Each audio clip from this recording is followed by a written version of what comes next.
Good evening, dear friends, and welcome to Watson's Margins. I'm Edward. Tell me, what rests beside you now? A cooling cup of tea? Perhaps a book left open from last night? These are the hours when Watson's pen moved most freely, when guilt and memory pressed hardest upon the page. If you find comfort in such quiet investigations, do subscribe. Now, settle yourself. For as Holmes knew well, the past is never truly buried. It merely awaits the proper conditions to be exhumed. You'll find Watson's Margins on Spotify as well, with the link waiting in the description below. Chapter 1. The Solicitor's Disturbance. It was upon a cheerless evening in late October of the year 1897 that I found myself once more seated in the familiar comfort of our sitting room at 221 B. Baker Street, watching the autumn rain trace its melancholy patterns upon the window panes. The gas lamps had been lit against the gathering gloom, and a fire crackled with satisfying warmth in the grate. Sherlock Holmes occupied his customary chair, his long spare frame drawn into that attitude of repose which I had come to recognise as the prelude to periods of intense mental activity. He had been silent for the better part of an hour, his fingers steepled beneath his chin, his grey eyes fixed upon some invisible point in the middle distance. I had returned to Baker Street but recently, my practice having demanded less of my attention in those autumnal months, and I confess that I welcomed the prospect of a quiet evening with my friend. The newspapers lay scattered about my chair, but their accounts of political manoeuvring and foreign affairs seemed pallid fare compared to the singular problems which had so often animated our partnership. Holmes had concluded a rather tedious matter of insurance fraud some 3 days prior, and the restless energy which invariably seized him between cases had begun to manifest itself in a certain sharpness of manner and an increased consumption of tobacco. "You find the evening dull, Watson," he remarked suddenly, without altering his position or turning his gaze in my direction. "Not at all," I replied, though in truth his observation was accurate. "I am quite content." "You're a poor liar, my dear fellow, though a loyal friend. You've consulted your watch 4 times in the past half-hour. You have abandoned 3 separate newspapers after reading no more than their opening paragraphs, and you have twice begun to fill your pipe only to return the tobacco pouch to your pocket unused. These are not the actions of a man at ease with idleness." I smiled, for it was impossible to take offence at such observations when they were delivered with Holmes's particular blend of acuity and affection.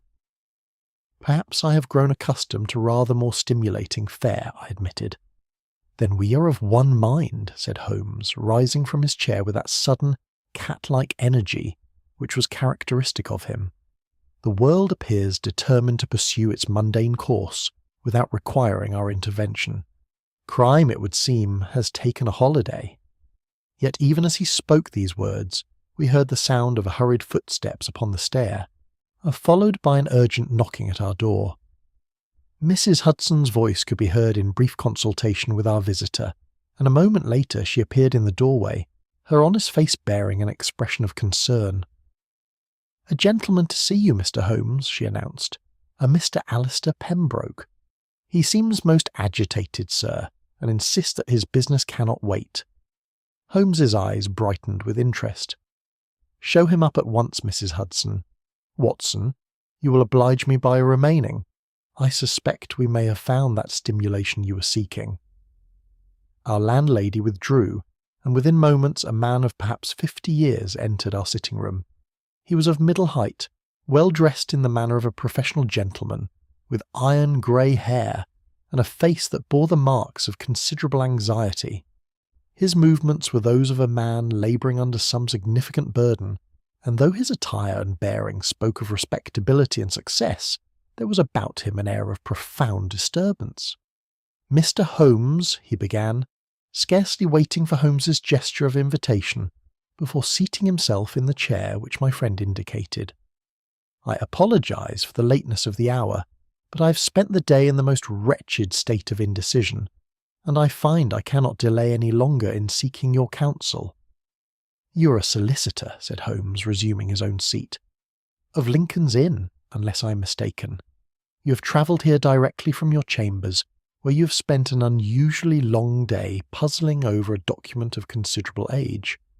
The matter concerns a family of some prominence, and while you're uncertain whether a crime has been committed, you're convinced that something is gravely amiss. I am correct?"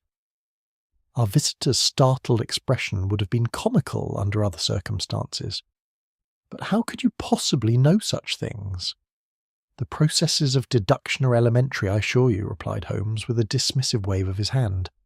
"The ink upon the cuff of your left sleeve suggests you have been examining old papers. The particular shade indicates iron gall ink of a type no longer in common use. The faint outline upon your waistcoat, where a watch chain usually rests, tells me you have removed your timepiece repeatedly throughout the day, a habit associated with anxiety and frequent consultation of the hour. Your boots, though of excellent quality, and they show the particular pattern of wear associated with the stone passages of Lincoln's Inn, and the slight discoloration on your fingers suggests prolonged handling of aged vellum. But come, these are mere preliminaries. What is the nature of this document that has caused you such distress?" Mr. Pembroke drew a deep breath, composing himself with visible effort. "You're quite right, Mr. Holmes, in all particulars. I am indeed a solicitor, and I have practised at Lincoln's Inn for nearly 30 years. I've built my reputation upon discretion and careful adherence to the law. What brings me to you now is a matter that threatens to undermine a case that was settled, I believed, with finality some 8 years ago." "An inheritance dispute," suggested Holmes. "Precisely. The estate of the late Sir Lionel Havisham, who died in the spring of 1889. The settlement was complex but conclusive, or so it appeared. Yet 3 days ago a document surfaced, an affidavit, allegedly signed by a witness who has himself been deceased for 5 years, which, if authentic, would invalidate the entire settlement and reopen questions that I had thought permanently resolved." Holmes leaned forward slightly, his fingers once more forming that characteristic steeple beneath his chin. "And you doubt the document's authenticity?" "I cannot say with certainty," replied Pembroke, and there was genuine anguish in his voice.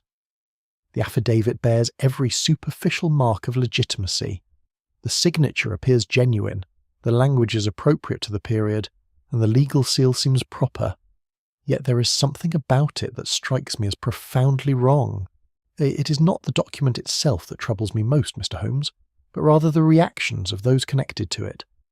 The family members, among others, Sir Lionel's niece, Miss Margaret Havisham, who inherited the bulk of the estate, his former secretary, a man named Edwin Crawle, who has maintained an interest in the family's affairs, and a distant cousin, Mr. Julian Markham, whose claim was dismissed in the original settlement. When I informed each of them of the affidavit's existence, their responses were peculiar, not shocked, as one might expect, but rather guarded. It was as though the document's appearance confirmed some long-held fear, rather than presenting an unexpected development. "Most interesting," murmured Holmes. "And what is the nature of this affidavit? What claim does it make?" "It purports to be a sworn statement from one Thomas Aldridge, who served as Sir Lionel's solicitor in the years preceding his death.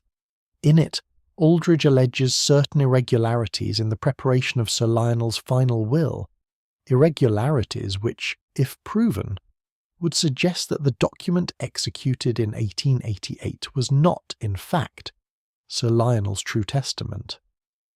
And yet this Mr. Aldridge made no such claims during his lifetime. None whatsoever. He died in 1892 and his professional conduct was never questioned. That is what makes this matter so inexplicable. Why would such an affidavit exist, unsigned and unwitnessed during Aldridge's life, only to appear now, years after his death? Holmes rose and began to pace before the fireplace, his hands clasped behind his back. "You're quite right to sense something amiss, Mr. Pembroke. The timing alone suggests artifice. Tell me, what was the nature of Sir Lionel Havisham's standing? Was he a man who invited controversy?" "Sir Lionel was respected in commercial circles," replied Pembroke carefully. "He made his fortune in railway investments and maintained a position of some influence. However, he was also a man of strong opinions, and I am told not always scrupulous in his methods. There were rumours, never substantiated, of certain questionable practices in his business dealings. I see. And the current claimants, Miss Havisham, Mr. Crowell, and Mr. Markham. What are their circumstances? Miss Havisham lives quietly at the family estate in Surrey. She is never married and devotes herself to charitable works. Lord Crowell maintains a modest practice as a private secretary and has worked for several families of distinction since Sir Lionel's death. Markham has been less fortunate. He has struggled financially and has, I understand, accumulated some debts. Holmes ceased his pacing and turned to face our visitor. One final question, Mr. Pembroke. You mentioned that the reactions of these individuals were peculiar. Can you be more specific? Pembroke considered for a moment. When I mentioned the affidavit to Miss Havisham, her indignation seemed somehow rehearsed, as though she had long prepared for such a moment. Crewell became excessively nervous, far more than the situation warranted. And Markham displayed an unnatural calmness. He showed neither surprise nor satisfaction, but merely nodded as though acknowledging the inevitable. Fascinating, said Holmes softly. Mr. Pembroke, I believe your instincts have served you well. There is indeed something deeply wrong with this affair, and I should be very interested to examine both the affidavit and the circumstances surrounding its appearance. Can you make the document available to me? I can do better than that, Mr. Holmes. I have brought it with me. Pembroke withdrew from his case a folder of legal papers. I must ask for absolute discretion. If word of this were to spread prematurely, the consequences for all concerned would be grave. You have my assurance, replied Holmes, taking the folder with evident eagerness. Watson and I shall make this matter our immediate concern.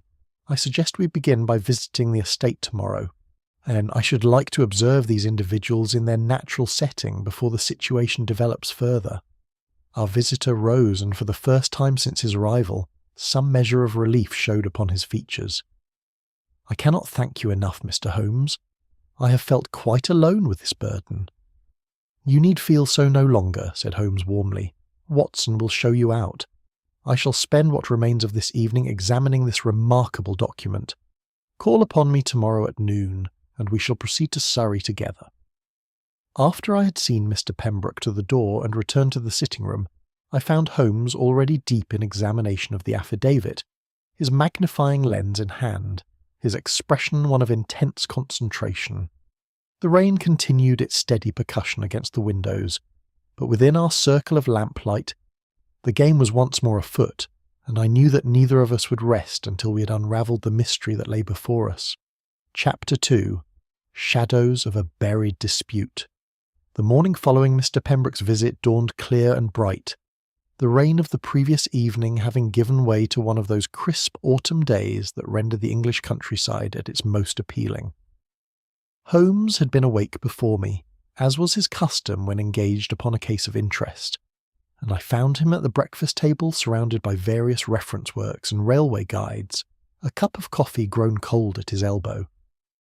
"Ah, Watson," he greeted me as I entered. "I trust you slept well. We have a journey before us, and I fear the day may prove taxing." "You have been researching the Havisham family?" I inquired, noting the volumes scattered about him. "May indeed. Sir Lionel proves to have been a man of considerable substance, though his methods were not always above reproach. I have found 3 separate instances in the commercial press where his business practices were questioned, though nothing was ever formally pursued. He served on the board of the South Eastern Railway Company, and was involved in several property developments that enriched him substantially, while leaving others less fortunate. A hard man, then. Ruthless would not be too strong a word, yet he was also charitable in certain respects. He endowed a hospital ward and contributed to various missionary societies. A complex character, as most men are when examined closely. Holmes set aside the volume he had been consulting. "Pembroke will arrive shortly. I suggest you bring your revolver, though I anticipate no violence. Still, it is best to be prepared." Mr. Pembroke appeared punctually at noon, and within the hour we 3 were seated in a first-class compartment bound for Surrey. The journey afforded us opportunity for further discussion of the case, and Holmes pressed our companion for additional details regarding the principals involved. Miss Margaret Havisham, Pembroke explained as the countryside rolled past our window, was Sir Lionel's favourite relation. Her parents died when she was young, and Sir Lionel raised her as though she were his own daughter. She was 32 at the time of his death, and has never shown inclination toward marriage. The estate passes to her absolutely, with certain provisions for servants and minor bequests. And the cousin, Julian Markham? A more distant connection. His grandmother was Sir Lionel's aunt. Markham attempted to contest the will on grounds that he, as the nearest male relation, should inherit.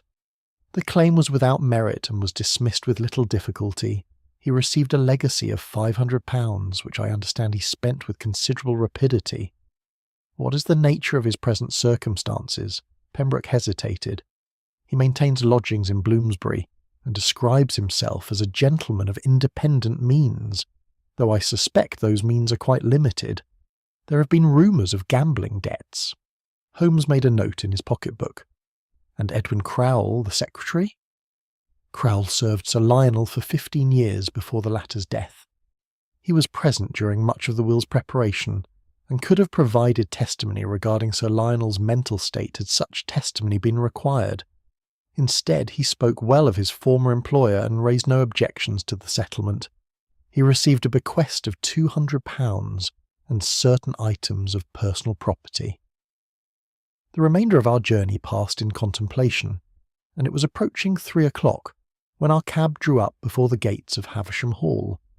The house stood perhaps 2 miles from the village, a substantial Georgian structure set within well-maintained grounds. The autumn colours were in full display, and the scene would have been thoroughly picturesque had the purpose of our visit been less grave. We were received by a butler of the old school, who conveyed us to a drawing-room where 3 individuals awaited our arrival. Miss Margaret Havisham rose to greet us, and I was struck immediately by the severity of her appearance. She was a woman of commanding presence, tall and angular, with dark hair drawn severely back from a pale, intelligent face. Her dress was expensive but austere, and her manner suggested one accustomed to authority. "Mr. Holmes," she said, her voice carrying a note of barely concealed impatience. "Mr. Pembroke has informed me of your involvement in this absurd matter. I confess I fail to see the necessity. The affidavit is clearly a forgery, and the proper course is to refer it to the police." "Perhaps," replied Holmes mildly. Yet Mr. Pembroke felt that certain aspects of the situation warranted closer examination before such a step was taken. I hope you will indulge us with a few questions." Before Miss Havisham could respond, one of the other occupants of the room stepped forward. He was a slight man of perhaps 45 years, with thinning hair and nervous hands that were never quite still. His attire was that of a professional man of modest means, and his manner suggested one perpetually anxious to please. "Mr. Holmes, I am Edwin Crowle," he said, offering his hand. "I served Sir Lionel for many years, and I can assure you that any suggestion of irregularity in his final testament is utterly without foundation. Sir Lionel was of sound mind until the very end, and his wishes were clear." "No doubt," said Holmes, studying Crowle with that penetrating gaze which so often discomfited those subjected to it. "You were present during the will's preparation?" "I assisted in certain administrative capacities, yes. The actual legal work was performed by Mr. Aldridge and Mr. Pembroke here." The third member of the party had remained seated throughout these exchanges, observing us with an expression of detached amusement.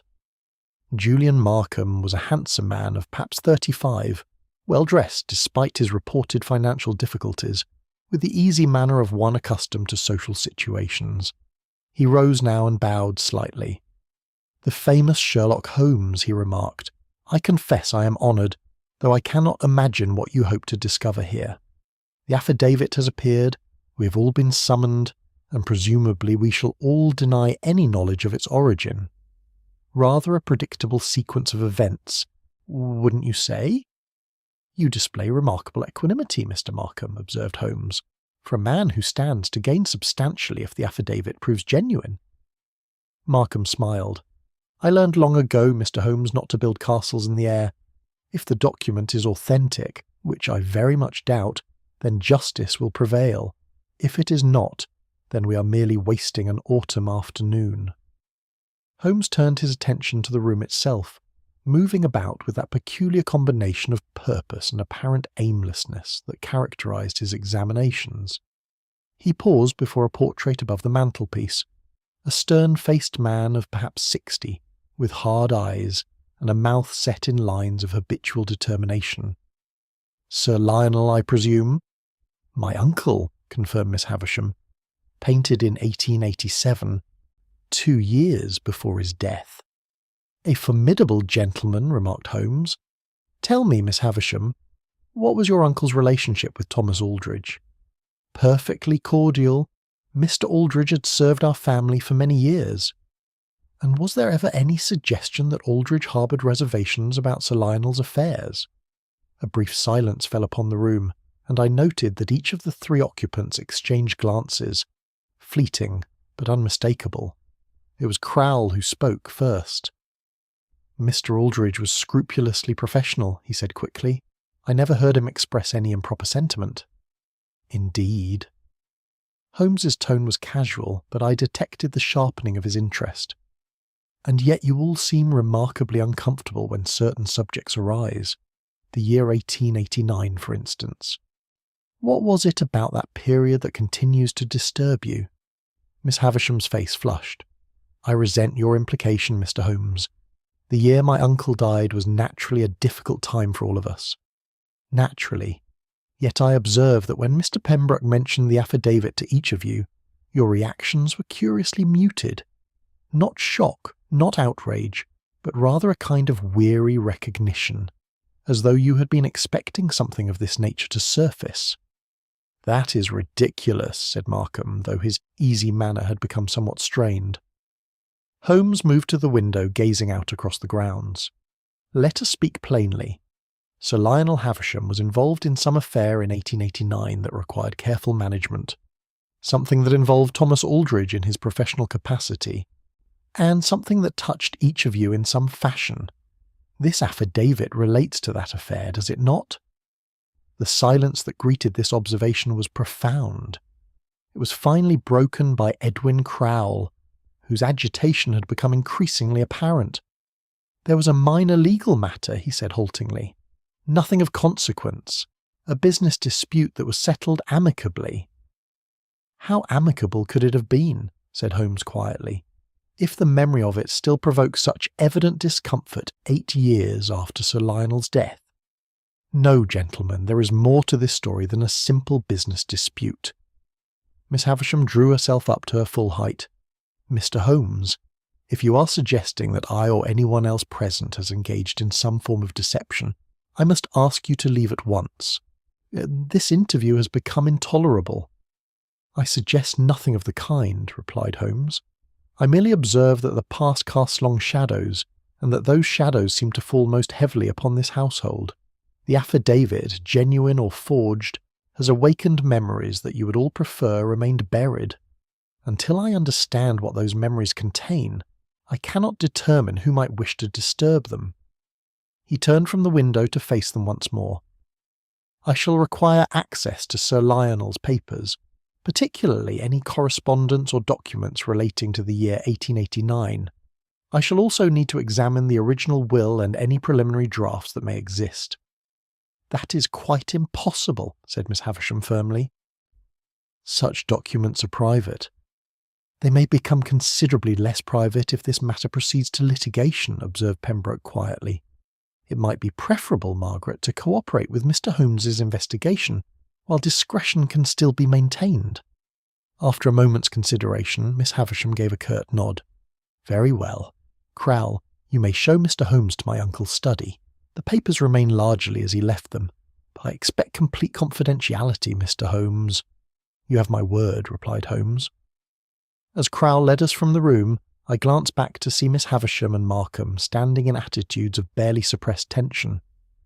Whatever secrets bound these 3 individuals, they ran deep, and I sensed that Holmes had touched upon something that all of them feared to acknowledge. The game had begun in earnest, and I could not shake the feeling that we were excavating foundations that had been deliberately concealed for reasons not yet apparent. The truth, as Holmes so often reminded me, was rarely comfortable, and never more so than when it lay buried beneath years of careful silence. Chapter 3. The Affidavit Emerges. Sir Lionel's study had been preserved much as he had left it, a circumstance which spoke volumes about Miss Havisham's unwillingness to fully relinquish her uncle's presence. The room was panelled in dark oak, lined with bookcases containing works on commerce, law, and railway engineering. A massive desk dominated the centre of the space, its surface bare save for an inkstand and a blotter of green leather. The air held that particular mustiness associated with rooms long closed to regular use. Crowle stood uncertainly in the doorway as Holmes began his examination. "The personal papers are filed in those cabinets," he said, gesturing toward a series of wooden drawers along the far wall, "though I cannot imagine what you expect to find after all these years." "Perhaps nothing," replied Holmes absently, already absorbed in his survey of the room. "You may leave us, Mr. Crowle. I shall call if I require anything." The former secretary withdrew with evident relief, and I heard his footsteps retreating down the corridor. Holmes waited until the sound had faded entirely before turning to me with an expression of keen interest. "Well, Watson, what do you make of our three suspects?" I considered the question carefully. "Miss Havisham strikes me as a woman of strong will, accustomed to having her way. She resents our presence but fears something more than she resents us. Crowle is nervous to the point of transparency. Whatever secret exists, he is least equipped to bear its weight. As for Markham, he presents a puzzle. His sang-froid seems either remarkably genuine or remarkably well rehearsed." Excellent observations. I would add that Miss Havisham's indignation, as Pembroke noted, has a practised quality. She has anticipated this moment, or one very like it. Crowle's anxiety is indeed pronounced, but we must be cautious. The nervous man is not always the guilty man. Sometimes he is merely the frightened one. And Markham's composure interests me greatly. He stands to gain substantially if the affidavit proves authentic, yet he treats the matter as though it were of no personal consequence. Holmes moved to the filing cabinets and began a systematic examination of their contents. I occupied myself with inspecting the bookshelves, noting the well-worn volumes on legal precedent and several works on paleography and document authentication, suggesting that Sir Lionel had possessed more than a layman's knowledge of such matters. "Holmes," I said, drawing out one particular volume, "Sir Lionel appears to have studied the detection of forgery." "Does he indeed?" Holmes came to examine the book I had found. Graphology and the Science of Handwriting, published 1885. And here, Watson, observe the marginalia. Sir Lionel has made extensive notes on the authentication of signatures. A curious interest for a railway magnate. Perhaps he had reason to doubt the genuineness of documents presented to him in business. Or perhaps he had reason to create documents of dubious authenticity himself. Holmes returned to the cabinets, working with swift efficiency through their contents. After some 20 minutes, he gave a small exclamation of satisfaction. "Watson, come here. This is most illuminating." He had withdrawn a folder containing correspondence from the year 1889. The letters within were addressed to Sir Lionel from various parties, but Holmes's attention was fixed upon a series of exchanges with Thomas Aldridge. I read over his shoulder as he examined them. The letters were professional in nature, discussing various aspects of estate management and legal representation. Yet there was a subtle tension evident in Aldridge's phrasing, a careful formality that suggested matters left unwritten between the lines. "Note the date of this one," said Holmes, indicating a letter from March of 1889. Aldridge writes, "I must again express my reservations regarding the course of action you have proposed. While I understand your reasoning, I cannot in good conscience proceed without certain assurances regarding the testimony in question." What testimony, one wonders. And Sir Lionel's reply? "Is not here. Either it was never filed, or it has been removed." Holmes continued through the folder. Here we have another dated April. The matter has been concluded as you wished, though I confess the resolution sits uneasily with me. I've done what you asked, but I trust this shall be the last such request. And then, curiously, nothing further until the following year. A dispute was settled then, but not to Aldridge's satisfaction. Precisely. And whatever the nature of that dispute, it involved testimony that troubled Aldridge's professional conscience. Holmes replaced the folder and resumed his search. We must find any reference to legal proceedings from that period. The afternoon wore on as we continued our examination. Holmes worked with tireless concentration, pausing occasionally to make notes or to examine some document more closely. I assisted where I could, though the technicalities of legal correspondence often eluded my comprehension. It was approaching 5 o'clock when we returned to the drawing-room, where our hosts awaited us with varying degrees of patience. Pembroke had been conversing with Miss Havisham in low tones, but ceased as we entered. Markham sat by the window with a book, the very picture of unconcern, while Krul paced near the fireplace with obvious agitation. "Well, Mr. Holmes," inquired Miss Havisham, "have you satisfied your curiosity?" "On the contrary," replied Holmes, settling into a chair with an air of one preparing for serious discourse. "I have merely deepened it. However, I believe it is time we examined the document that has occasioned all this concern. Mr. Pembroke, if you would be so kind." Our solicitor withdrew the affidavit from his case and passed it to Holmes, who studied it with the aid of his pocket lens. The silence in the room grew heavy as he conducted his examination, occasionally making small sounds of interest or approval. Finally he looked up. "This is a most remarkable document," he announced. Remarkable not for what it states, but for what it reveals about its creator. Mr. Pembroke, you were correct to doubt its authenticity. This affidavit was not written by Thomas Aldridge. A collective exhalation seemed to pass through the room, though whether of relief or apprehension I could not determine. "How can you be certain?" demanded Miss Havisham. "Several factors betray it. First, the ink. While it has been aged artificially, note the slight discoloration at the edges. The chemical composition is inconsistent with inks commonly used in 1889. Second, the paper stock, though of appropriate vintage, shows signs of having been stored in conditions quite different from those that would have prevailed in a solicitor's office of that period. But most damning of all is the language itself." Holmes rose and began to pace. The affidavit held before him.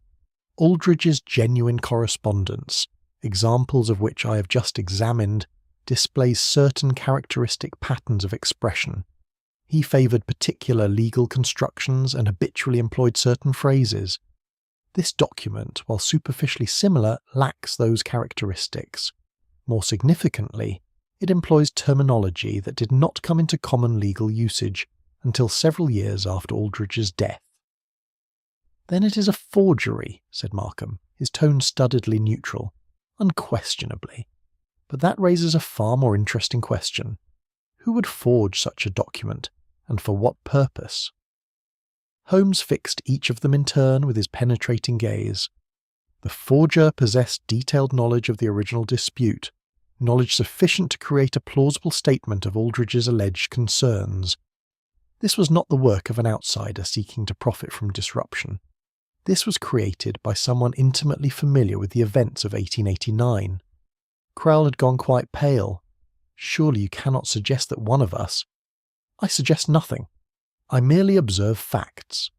Someone with access to Sir Lionel's papers, someone who knew of Aldridge's reservations, someone who understood the precise nature of the original dispute. Such a person created this affidavit. Whether they intended it to surface now, or whether its appearance represents some failure of containment, I cannot yet say." "This is outrageous," declared Miss Havisham, though her voice lacked its earlier conviction.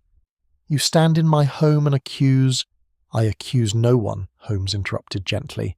"I am attempting to establish the truth. And the truth, I fear, lies buried in the events of 1889. What occurred in that year? What testimony troubled Thomas Aldridge? What resolution was reached that sat uneasily with him, to use his own phrase? The three exchanged glances once more, and I perceived that Holmes had brought them to a precipice. Whatever had been hidden for 8 years was on the verge of exposure, and each of them felt the ground shifting beneath their feet. It was Edwin Crowle who broke first. "There was a case," he said quietly, his voice barely above a whisper. "A minor matter, hardly worth remembering. A business rival accused Sir Lionel of coercing false testimony in a contract dispute. The accusation was withdrawn, the matter settled privately. It had nothing to do with the will. And yet Thomas Aldridge was involved. He handled the settlement. It was his duty as Sir Lionel's solicitor. And the testimony in question, was it false?" Crowle's hands trembled. "I cannot say. I was not privy to such details." Holmes regarded him steadily. "Cannot, or will not. There is a distinction, Mr. Crowle. But let it pass for now," he turned to the others. "Miss Havisham, Mr. Markham, have you anything to add to Mr. Crowle's account?"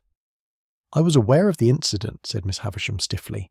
"My uncle handled it as he handled all business matters, decisively and appropriately." "I heard rumours," admitted Markham, "but I was not part of the family's inner circle. Whatever occurred, it was resolved to everyone's satisfaction."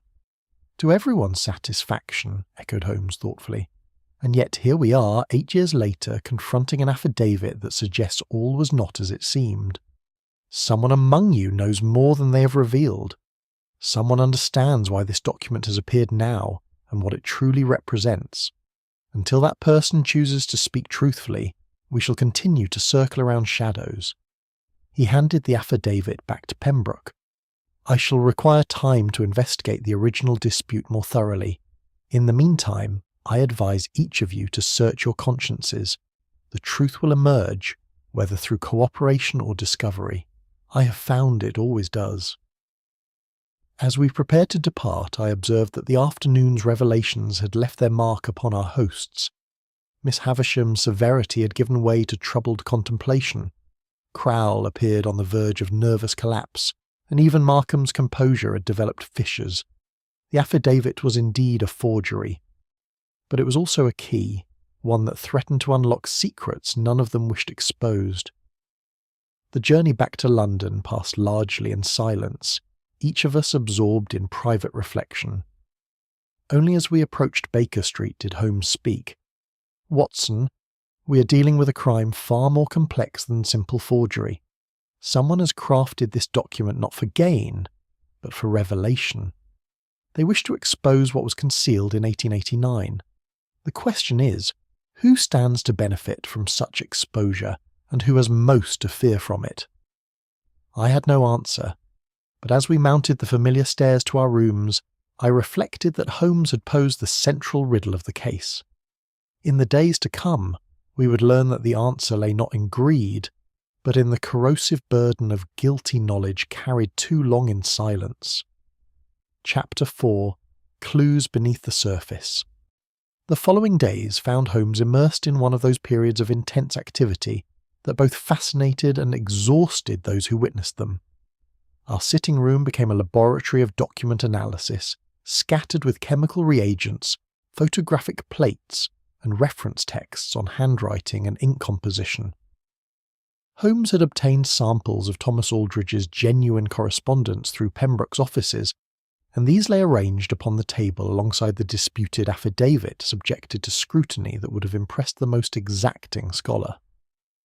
I had duties at my practice that occupied my mornings, but each evening I returned to find Holmes bent over his work, often in the same position I had left him hours before. Mrs. Hudson brought meals that went largely untouched, and I began to worry that my friend was driving himself toward one of those periods of nervous exhaustion that sometimes followed his more demanding cases. "Holmes," I ventured on the third evening, "you must rest. Whatever secrets this document contains, they will reveal themselves more readily to a fresh mind." He looked up from his magnifying lens, his eyes bright with the fever of discovery. "Rest? Watson, I'm on the verge of understanding something quite remarkable. Look here. What do you observe?" I examined the affidavit where he indicated. The signature appears genuine enough to my eye, and so it should. It is genuine, or rather, it was genuine before it was incorporated into this document. Observe the slight difference in ink density between the signature and the body of the text. The signature was traced from an authentic example, probably lifted using the wet transfer method, then superimposed upon this fresh document. Then the forger had access to Aldridge's actual signature. Precisely, but that is not the most intriguing aspect. Holmes adjusted the lamp to cast light at a shallow angle across the paper's surface. What do you see now? I bent closer, and in the oblique illumination, faint impressions became visible beneath the written text.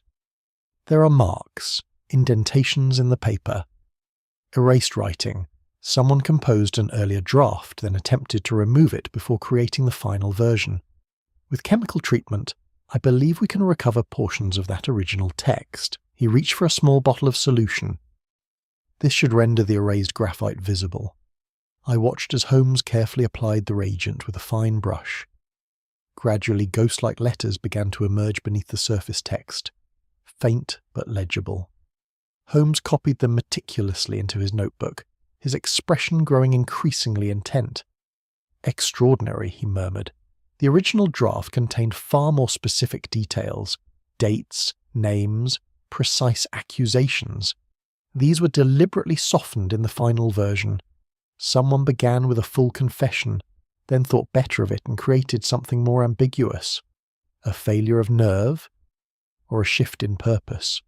Watson, this document was not created to stand up to legal scrutiny. It was designed to provoke a specific response, to frighten rather than to convince. He set down his brush and consulted his notes. The language that was removed would have been actionable as libel. What remains is suggestive but legally impotent. Our forger wished to disturb, not to prosecute. The implications of this observation occupied my thoughts, as Holmes returned to his chemical analysis. If the affidavit was meant merely to disturb, then its author's motive was personal rather than financial.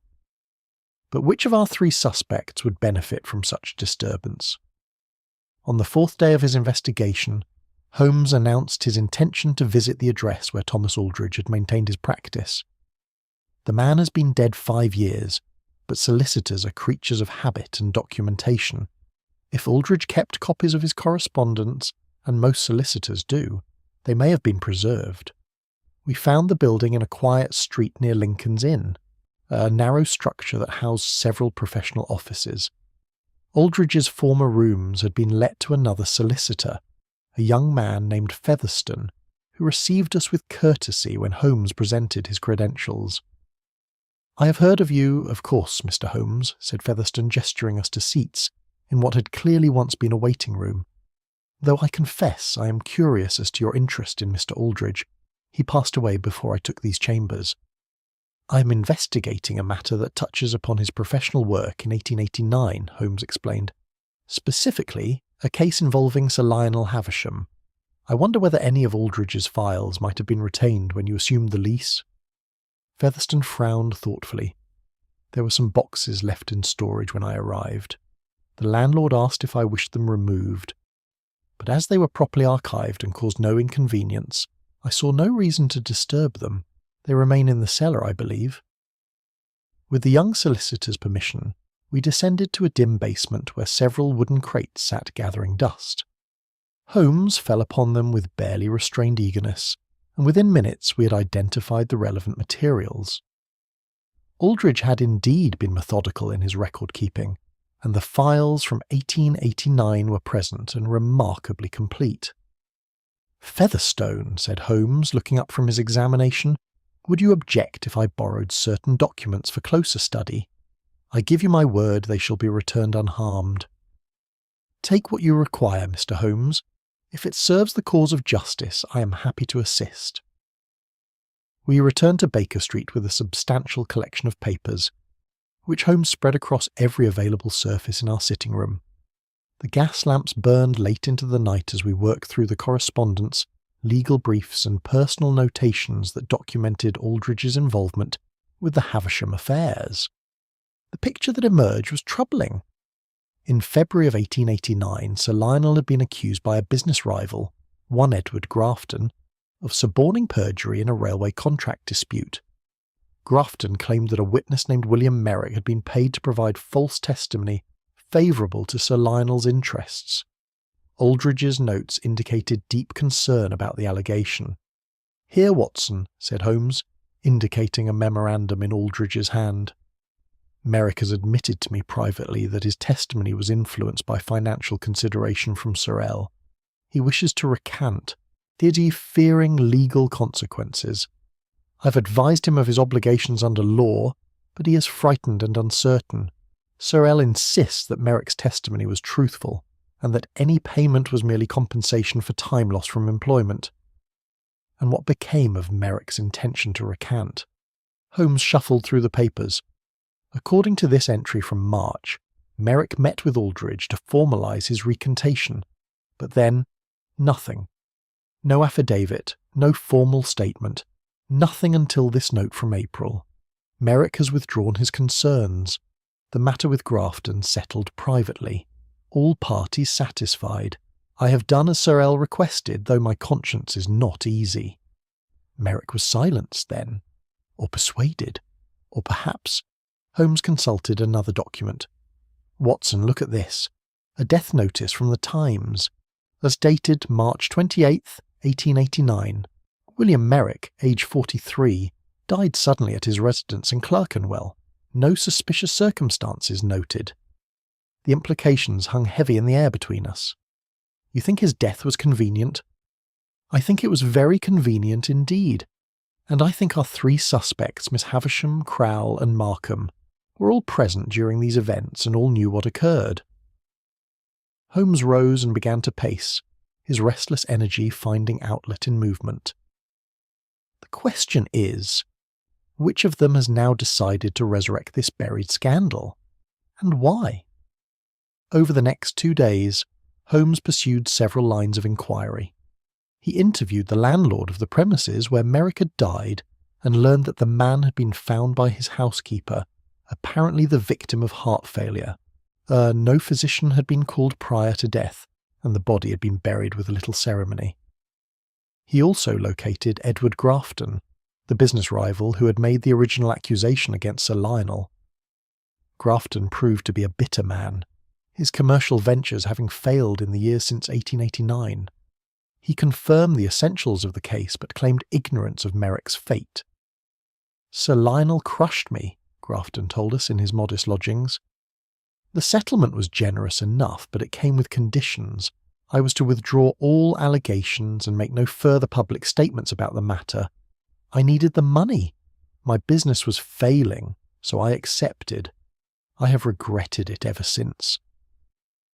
"Did you ever suspect that Merrick's death was anything other than natural?" Holmes inquired. Grafton's expression darkened. "I suspected many things. Mr. Holmes. But suspicion and proof are different matters. Merrick was a weak man who had made a mistake. Whether he died of fear, guilt, or something more sinister, I could not say. I only know that his silence was worth a great deal to certain parties. As we departed, I voiced the question that had been troubling me. Holmes, if Merrick was indeed silenced, whether by foul means or merely by the convenient timing of natural death, then who among our suspects would have had motive to kill him? All of them, Watson, or none of them. That is the difficulty." Holmes hailed a cab. Miss Havisham stood to inherit her uncle's fortune and reputation.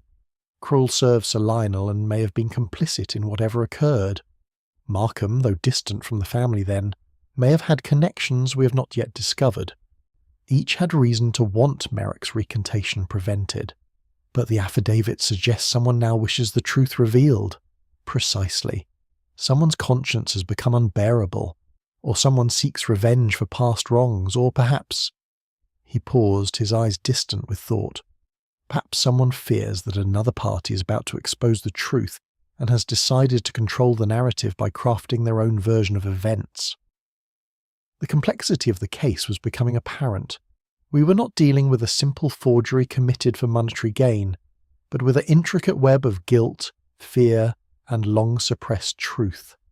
Somewhere within that web lay the key to understanding who had created the affidavit and why it had surfaced precisely now.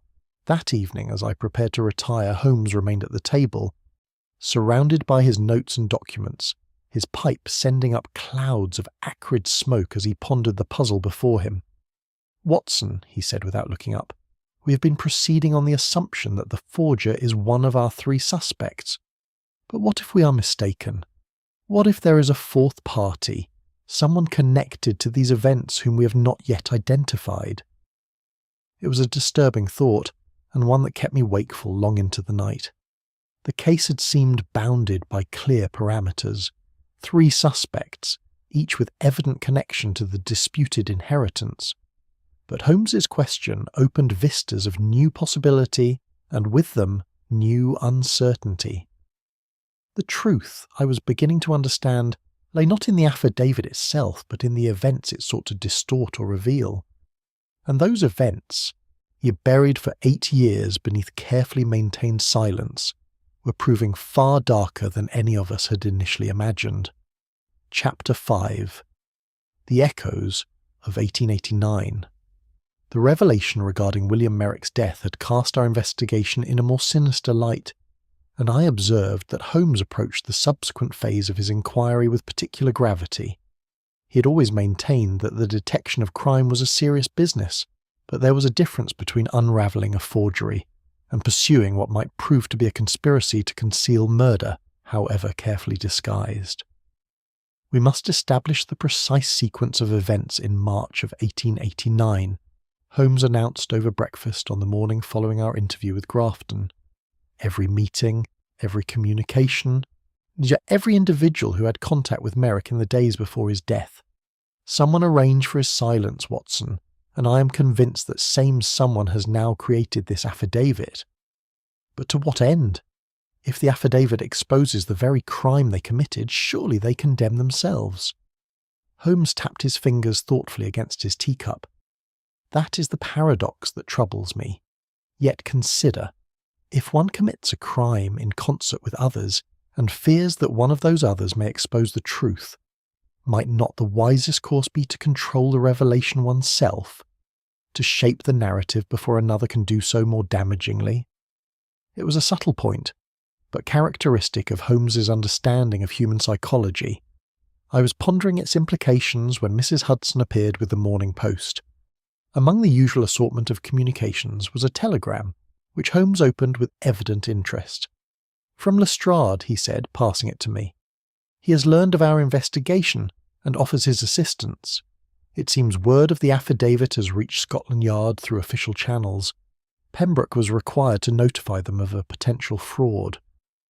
The telegram requested our presence at the Yard that afternoon, and Holmes sent an immediate reply confirming our attendance. The intervening hours he spent in consultation with various records offices, seeking documentation of the events surrounding Merrick's death. I accompanied him on these rounds, and it was a peculiar education in the breadth of London's bureaucratic apparatus. We visited Somerset House, where records of deaths were maintained. Iman Holmes obtained a copy of Merrick's death certificate. The document confirmed what we'd learned. Death attributed to cardiac failure, no inquest deemed necessary. The examining physician had been a Dr. Samuel Wickham, whose signature appeared at the bottom of the certificate. "Wickham," Holmes murmured, consulting a medical directory he had brought with him. "Practised in Clerkenwell until 1891, then relocated to Brighton. If he still lives, he may recall the circumstances of Merrick's death." A telegram to Brighton brought a response within hours. Dr. Wickham was indeed alive and would receive us the following day. Holmes arranged for tickets on the morning train. Then we proceeded to Scotland Yard for our appointment with Lestrade. The inspector greeted us with his usual mixture of professional respect and personal scepticism. He had risen in the ranks since our early acquaintance, and his office reflected his improved status, though his manner remained that of the practical policeman who trusted evidence more than theory. "Mr. Holmes, Dr. Watson," he said, gesturing us to chairs. "I've been reading the particulars of this Havisham business. Forgery, you say, but with peculiar motives. That's your specialty, I'll grant you." "What have you learned from your own inquiries?" Holmes asked. Lestrade consulted his notes. "I've looked into the 3 parties mentioned: Miss Havisham, Edwin Crewell, and Julian Markham. Miss Havisham is well regarded, no hint of scandal. Crowle has worked for several respectable families since leaving Sir Lionel's employ, though he's known to be nervous in disposition. As for Markham, he paused significantly. Markham is another matter.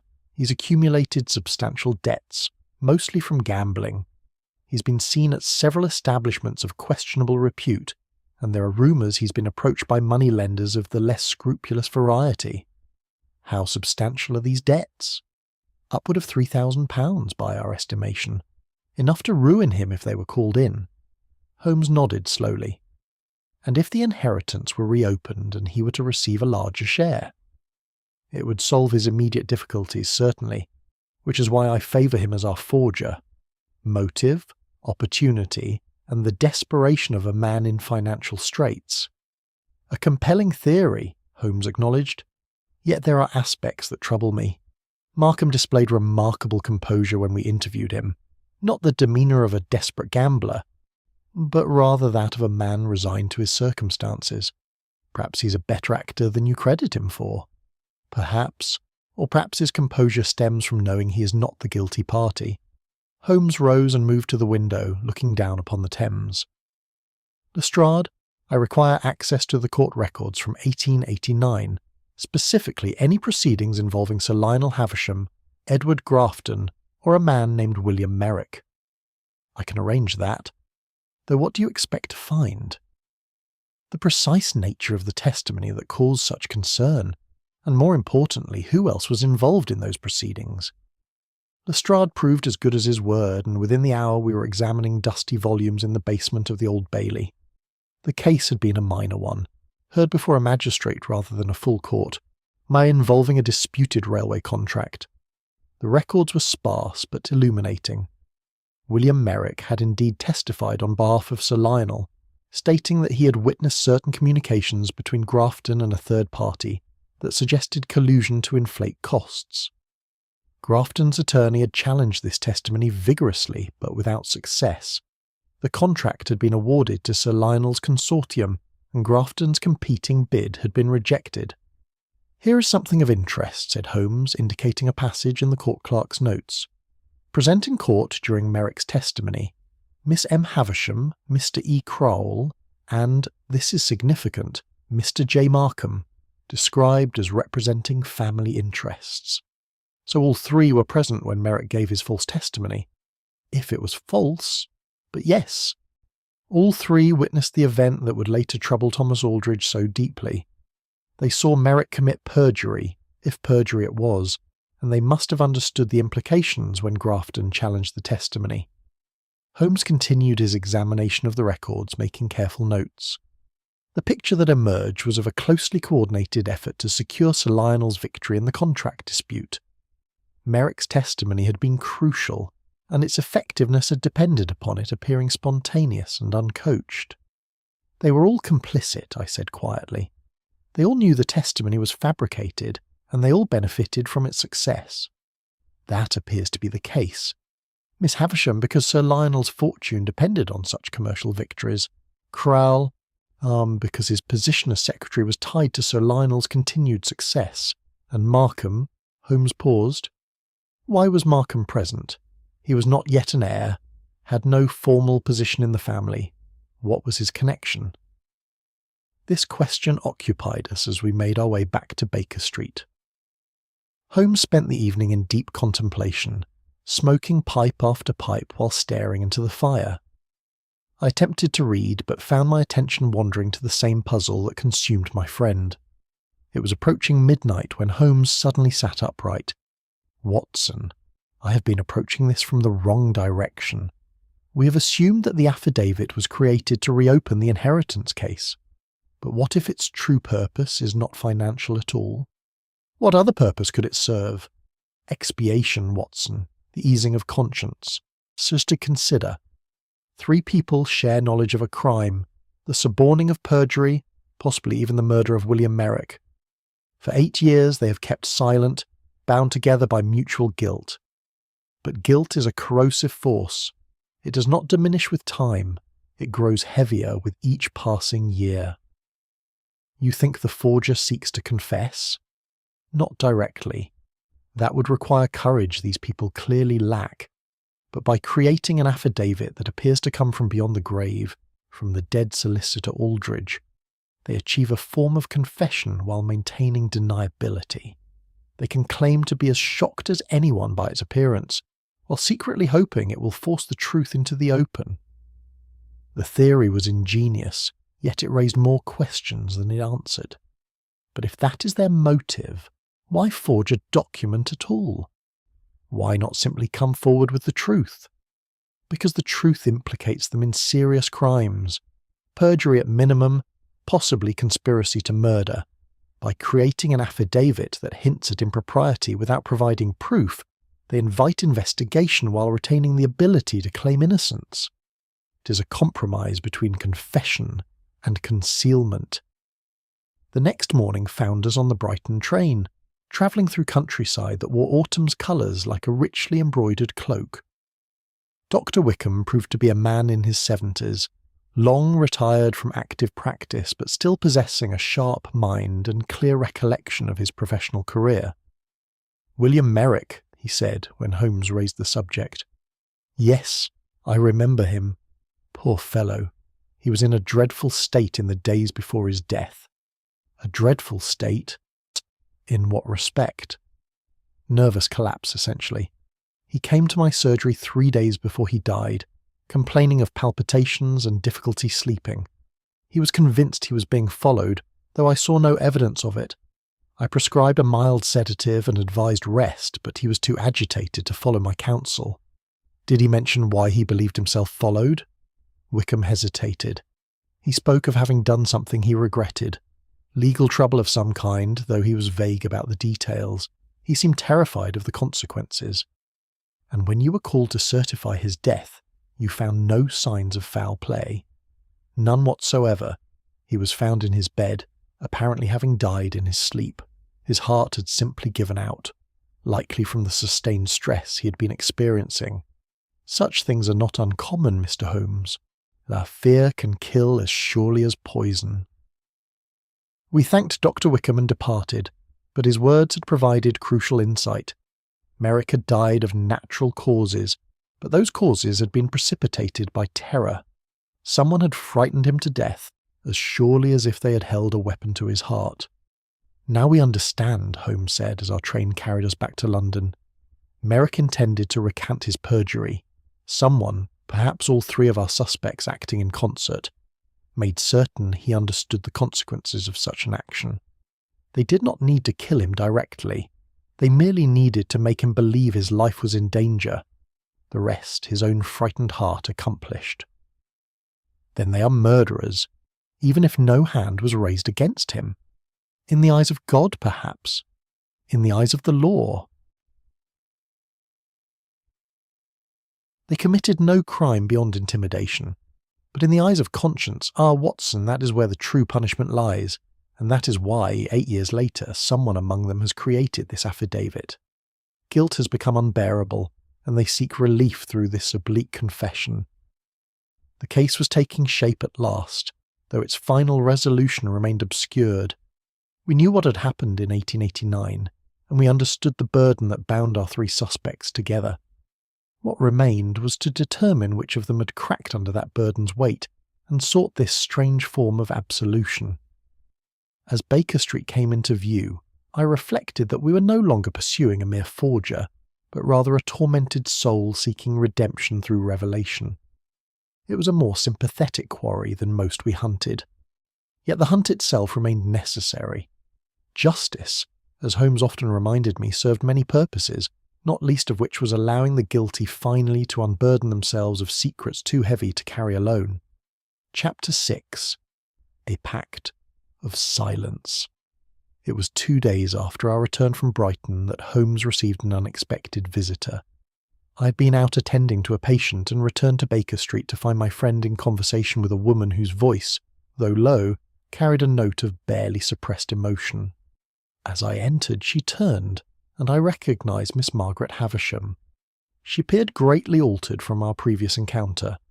The severity of manner that had characterized her demeanour at the estate had given way to something approaching desperation. Her face was pale, and dark circles beneath her eyes suggested sleepless nights. She rose as I entered, her hands trembling slightly as she clutched a small reticule. "Dr. Watson," she acknowledged with a brief nod, then turned back to Holmes.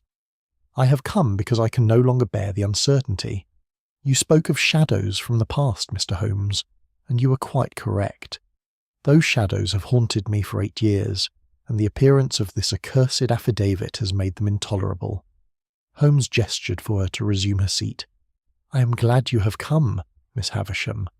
The truth, however painful, is preferable to continued deception. Will you tell me what occurred in March of 1889? She drew a deep breath, composing herself with visible effort. "First, you must understand that my uncle was not an evil man.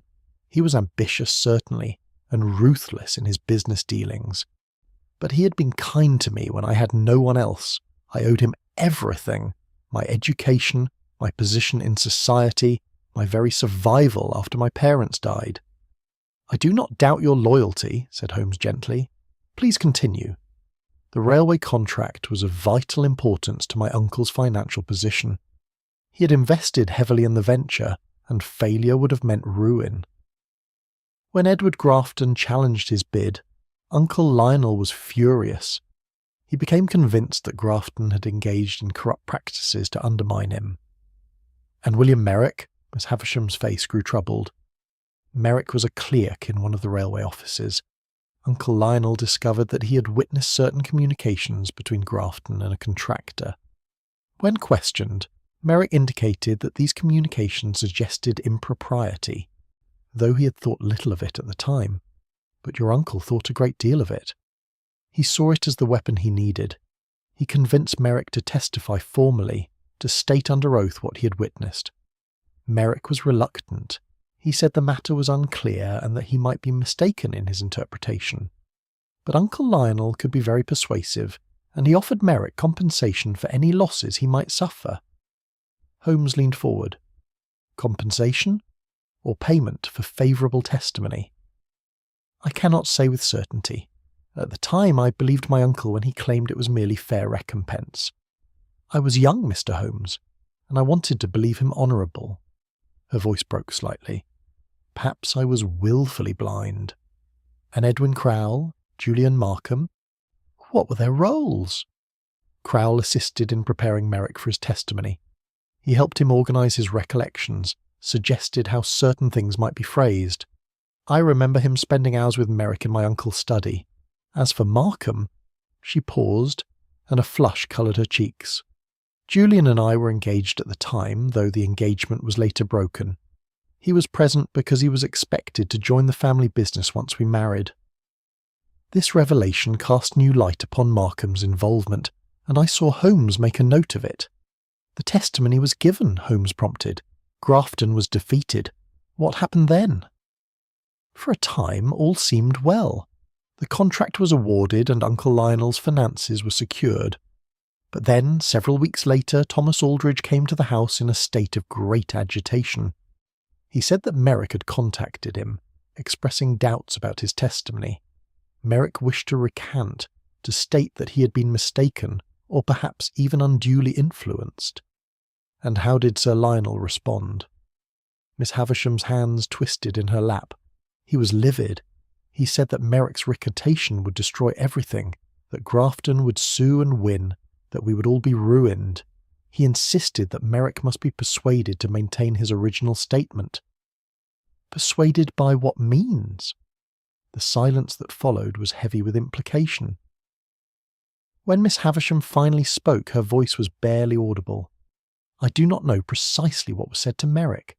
I was not present at those conversations. I know only that Uncle Lionel met with him twice, and that Crowle accompanied him on both occasions. After the second meeting, Uncle Lionel seemed satisfied. He said the matter was resolved. And Merrick died soon after, within the week." She looked up, her eyes meeting Holmes's with painful directness. "When I learned of his death, I asked my uncle if he had been responsible. He denied it absolutely. He said that Merrick's heart had been weak, that the strain of the legal proceedings had proved too much for him. I wanted to believe him, Mr. Holmes. I desperately wanted to believe him. But you did not. Not entirely. There was something in his manner, a guardedness that suggested he was withholding information. And Crowell, poor Crowell, became a nervous wreck. He barely slept, and when I encountered him in the house, he would not meet my eyes. Holmes rose and began to pace, his hands clasped behind his back. After Sir Lionel's death, the three of you, yourself, Crowell and Markham, maintained silence about these events. Why? Because we were all complicit, Mr. Holmes. I had encouraged my uncle's pursuit of the contract. Crowell had coached Merrick's testimony. Julian had been present at strategy meetings where the testimony was discussed. We were all bound together by what we knew and what we feared others might discover. She drew a handkerchief from her reticule and pressed it to her eyes. When Uncle Lionel died, I thought the matter was finally buried. I inherited the estate, Julian and I parted ways amicably, and Crowell found employment elsewhere. We had an unspoken agreement never to discuss those events again. Yet someone has broken that agreement, observed Holmes. Someone created the affidavit that has reopened these old wounds. Do you know who? Miss Havisham shook her head. I have suspected each of the others in turn. Julian's debts might have driven him to it, seeking to reopen the inheritance. Or Crowell's guilt might have become unbearable, compelling him to seek some form of confession. But I cannot say with certainty. And what of yourself, Miss Havisham? Might you not have created it? She looked at him with an expression of surprise. Why would I sabotage my own position? I have everything to lose if the truth emerges. Unless, said Holmes quietly, the burden of guilt had become greater than the fear of exposure. Unless you sought to purge your conscience through revelation, even at the cost of your inheritance and reputation. For a long moment she did not respond. When she finally spoke, her voice carried a note of profound weariness. I will not deny that guilt has been my constant companion, Mr. Holmes. There are nights when I lie awake, thinking of poor Merrick, wondering whether we drove him to his death as surely as if we had poisoned him. But I did not create the affidavit. I lack both the skill and, I confess, the courage for such an act. After Miss Havisham's departure, I found myself deeply affected by her testimony. Holmes, if what she says is true, then all three of them share responsibility for Merrick's death, even if no direct violence was employed. Indeed, they created the circumstances that led to his demise, whether through deliberate intimidation or merely through the pressure of their demands upon his conscience. Holmes returned to his chair, steepling his fingers beneath his chin. But we must still determine which of them has now decided to resurrect these buried sins. Could Miss Havisham be lying about her own innocence? Possibly. Yet I detected genuine confusion in her manner when I suggested she might be the forger. No, Watson, I believe her testimony was substantially truthful, which leaves us with Crowell and Markham. Over the following days, Holmes arranged separate interviews with the remaining suspects. Julian Markham came first, arriving at Baker Street with that same air of detached amusement that had characterized our initial meeting. Mr. Holmes, he said, settling into the chair our previous visitor had occupied, I understand you have been busy uncovering our collective sins. Margaret has told me of her confession to you. You do not seem troubled by these revelations. Markham smiled without warmth. I learned long ago that trouble is a choice, Mr. Holmes. I chose to accept my role in that unfortunate affair and to live with the consequences. I broke my engagement to Margaret not because I ceased to care for her, but because I could not bear the guilt that marriage to her would represent. A noble sacrifice, remarked Holmes dryly. Not noble, merely necessary for my own peace of mind. As for my current debts, yes, they are substantial. Yes, I would benefit from a larger inheritance. But I did not create the affidavit. I lack the technical knowledge for one thing, and for another, I have no wish to see the whole sordid business exposed to public scrutiny. Then who do you believe created it? Markham considered the question. Crowell is the most likely candidate. He was closest to the original documents, he possesses the legal knowledge required, and he has always been the most visibly burdened by guilt. If anyone among us has reached the breaking point, it would be him. Edwin Crowell proved far more difficult to interview. He arrived in a state of such nervous agitation that Holmes was obliged to offer him brandy before proceeding. His hands shook as he raised the glass, and his eyes darted constantly about the room as though seeking escape.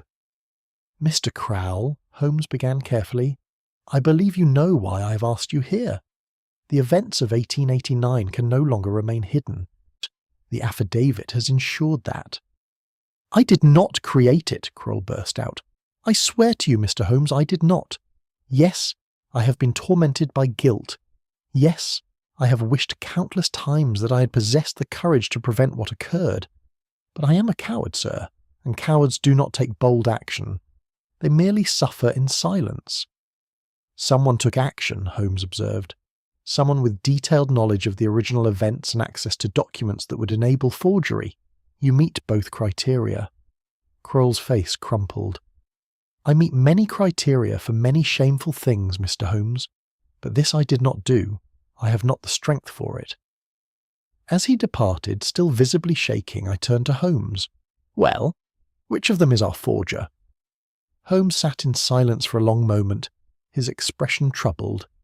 "Watson, I fear we have been pursuing the wrong question.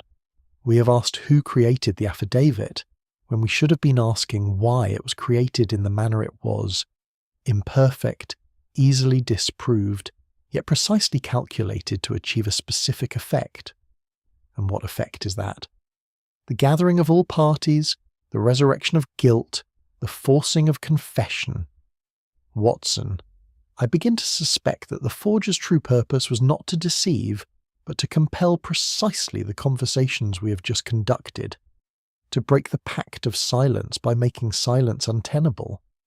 It was an unsettling thought, and one that suggested our investigation was being guided by the very person we sought to identify. The forger had not merely committed a crime, they had orchestrated an entire sequence of revelations, and we were following their design as surely as actors following a script. The question remained, which of our three suspects possessed both the guilt and the guile to conceive such an elaborate confession? Chapter 7. The Plausible Culprit.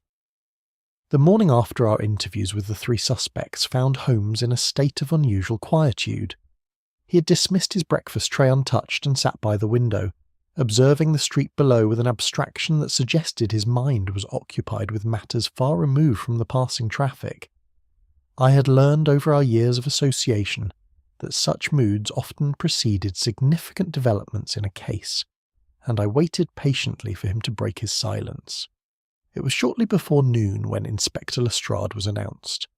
The detective entered with an air of unmistakable satisfaction, and in carrying a folder of documents which he placed upon the table, with the triumphant gesture of one about to deliver conclusive evidence. "Mr. Holmes, Dr. Watson," he greeted us, "I believe I have solved your puzzle for you. The case against Julian Markham is quite overwhelming when one examines the facts in proper sequence." Holmes stirred from his contemplation. "Indeed. I'm most interested to hear your reasoning, Lestrade. Pray be seated and present your findings." The inspector opened his folder and consulted his notes. "I have spent the past 3 days investigating Markham's financial situation and recent movements with considerable thoroughness. What I have discovered places him squarely at the centre of this affair. His debts, I presume, form the basis of your case? They are substantial, as I mentioned previously. But more significant is the timing. Markham's debts reached a critical point approximately 6 weeks ago. He received a final demand from his principal creditor, a moneylender named Silas Blackwood, who is known to employ methods of collection that skirt the boundaries of legality. Markham was given 1 month to produce £3,000, or face consequences of an unspecified but clearly threatening nature. I felt a chill at this revelation. He was being extorted then. Not extorted. Pressed for legitimate debts he had contracted through his own recklessness. But yes, the pressure upon him was severe. Lestrade turned a page. Now consider the timeline. The affidavit surfaced approximately 3 weeks ago, that is, precisely when Markham would have been most desperate to find a solution to his financial predicament. Holmes nodded thoughtfully. A suggestive correlation. Continue. I then investigated Markham's movements during the period when the affidavit must have been created. He claims to have been in London, attending to various personal matters. However, I have located witnesses who place him in Surrey on 2 occasions during that fortnight, once visiting a printing establishment in Guildford, and once observed in the vicinity of Havisham Hall itself. A printing establishment, I interjected. Surely that is damning evidence. It would seem so. The proprietor recalls a gentleman matching Markham's description, making inquiries about types of paper stock appropriate for legal documents. He claimed to be researching historical printing methods for a scholarly article, but the proprietor found his interest suspiciously specific. Holmes had risen and begun to pace, a sign that his interest was fully engaged. And what explanation does Markham offer for these visits? He denies them entirely. When confronted with the witnesses' testimony, he suggested they must be mistaken in their identification. Lestrade's tone conveyed his scepticism regarding this defence. But there is more. I obtained a warrant to search Markham's lodgings, and while I found no direct evidence of forgery, I did discover this. He produced a small volume from his folder, a book on document authentication, similar to the one Holmes and I had found in Sir Lionel's study.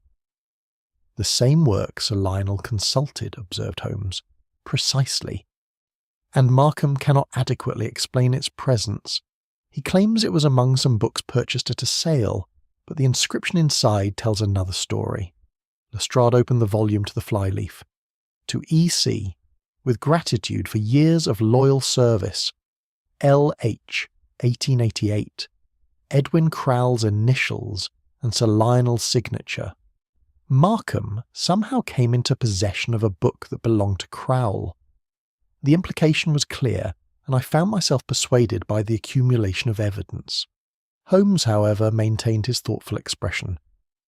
You theorize that Markham obtained the book from Crowell, perhaps by theft, perhaps by some other means, and used it to educate himself in the methods of forgery. I do, and there is additional evidence of his legal knowledge. I interviewed his former landlady at an address he occupied last year. She recalls that he frequently brought home legal documents to study, claiming he was considering a career in law. At the time, she thought nothing of it, but in light of recent events, it suggests he was preparing himself for precisely this sort of deception. Lestrade leaned forward, his case built and ready for delivery. Consider the complete picture, Mr. Holmes. Markham faced financial ruin. He possessed knowledge of the events in 1889 that could potentially reopen the inheritance case. He had access, through his former connection to the family, to information about Sir Lionel's papers and Aldridge's correspondence. He acquired technical knowledge of document authentication. He was observed visiting locations consistent with preparation for forgery. And the timing of the affidavit's appearance corresponds exactly with his period of maximum desperation. A compelling narrative, Holmes admitted. What does Markham say in his own defence? He maintains his complete innocence, of course, claims that the debts, while real, did not drive him to criminal action, insists the visits to Surrey were for innocent purposes, visiting old acquaintances, settling minor business matters, says the book came to him legitimately, though he cannot specify how. It is precisely the sort of weak, evasive defence one expects from a guilty man caught in a web of circumstantial evidence. I must confess that I found Lestrade's reasoning persuasive. The evidence, while circumstantial, formed a coherent pattern that explained both means and motive. Even Holmes appeared to give it serious consideration, though he continued to pace with that particular rhythm that suggested his mind was working through complexities not yet visible to the rest of us. You have done thorough work, Lestrade, Holmes said at length. Your investigation has revealed facts of which I was unaware, and your theory accounts for them admirably. What do you propose as your next step? I intend to arrest Markham this afternoon on charges of forgery and attempted fraud. The evidence, while circumstantial, is sufficient to bring him before a magistrate.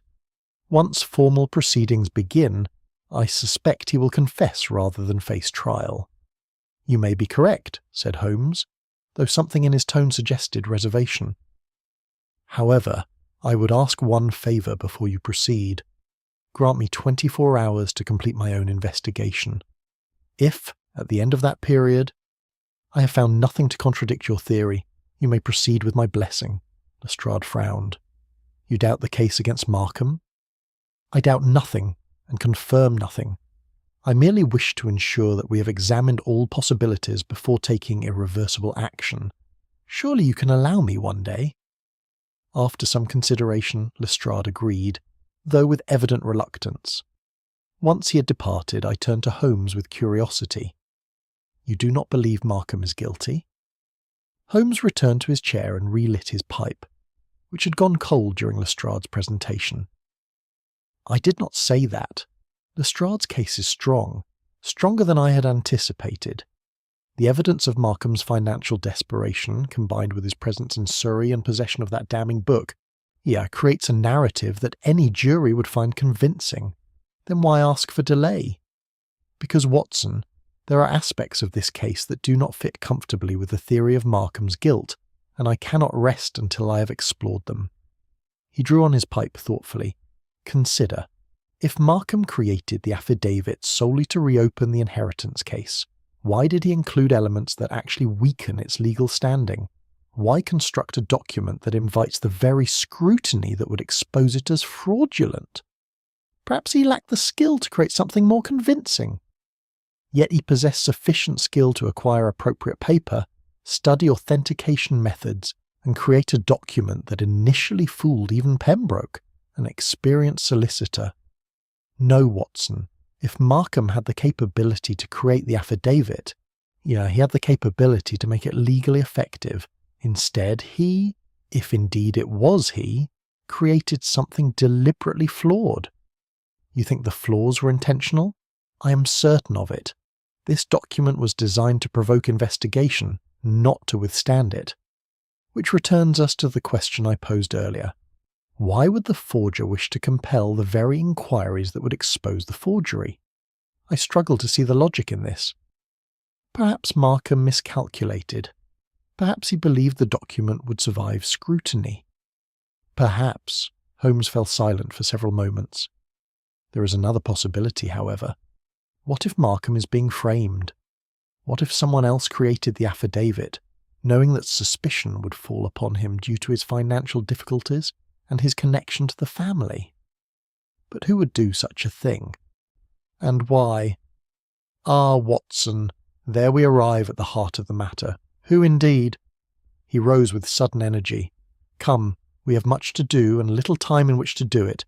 I require certain information that only can be obtained through direct inquiry. We must return to Surrey. To question Markham again?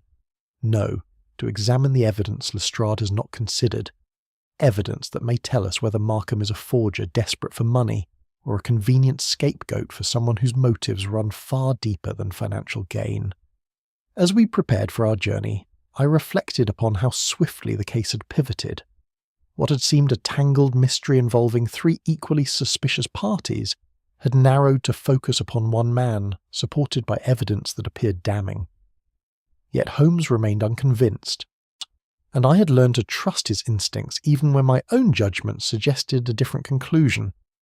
Lestrade had built his case with the practical thoroughness of an experienced detective, but Holmes operated according to different principles, seeking not merely to explain the evidence at hand, but to understand the deeper patterns that governed human behaviour. If he sensed something amiss in the theory of Markham's guilt, there was almost certainly something amiss, however persuasive the surface appearances might be. The truth, as always, awaited discovery. And with but 24 hours to find it, we would need every ounce of Holmes's remarkable powers to uncover it in time. Chapter 8. Holmes tests the theory.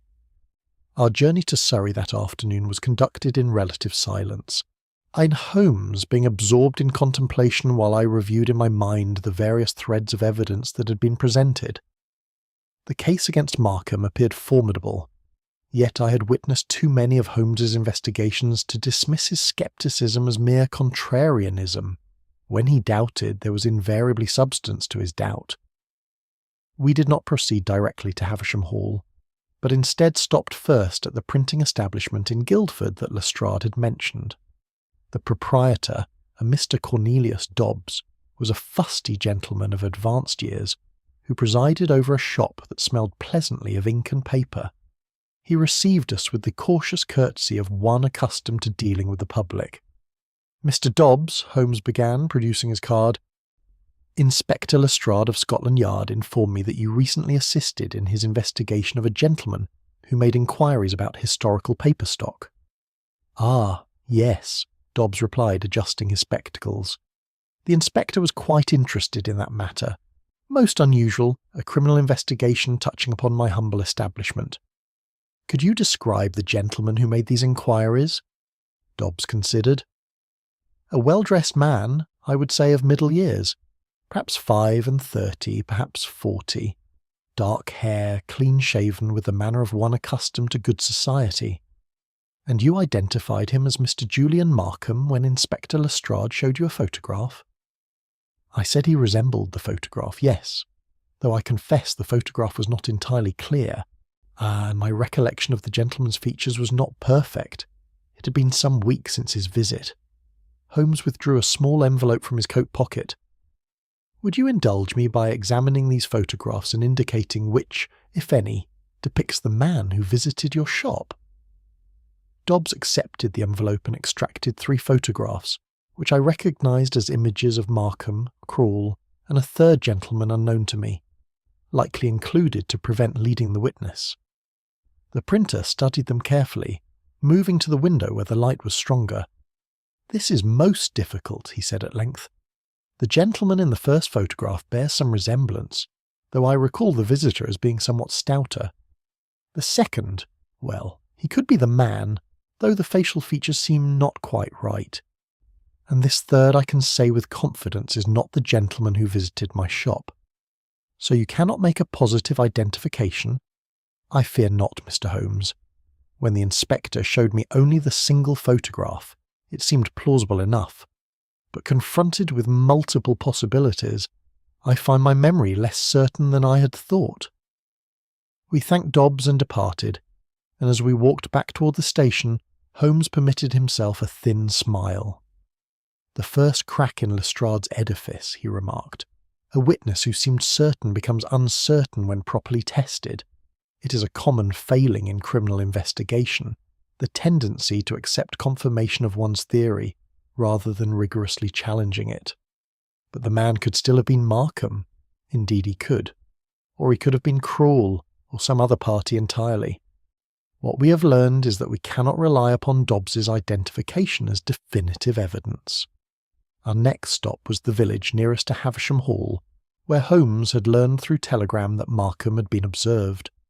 The witness in question proved to be the proprietor of a local inn, who recalled a gentleman matching Markham's description, taking luncheon there on a date corresponding to Lestrade's timeline. "I remember him particularly," the innkeeper said, "because he asked about the Havisham estate. Wanted to know the best path for walking there from the village. I thought it odd, as most visitors to the hall arrive by carriage." "Did you observe which direction he went upon leaving?" "Toward the hall, certainly, though whether he reached it—" "I could not say." Holmes thanked him, and we set out along the path the mysterious visitor had taken. It was a pleasant walk of perhaps 2 miles, winding through countryside that was particularly beautiful in the autumn light. As we walked, Holmes examined the surroundings with his characteristic attention to detail.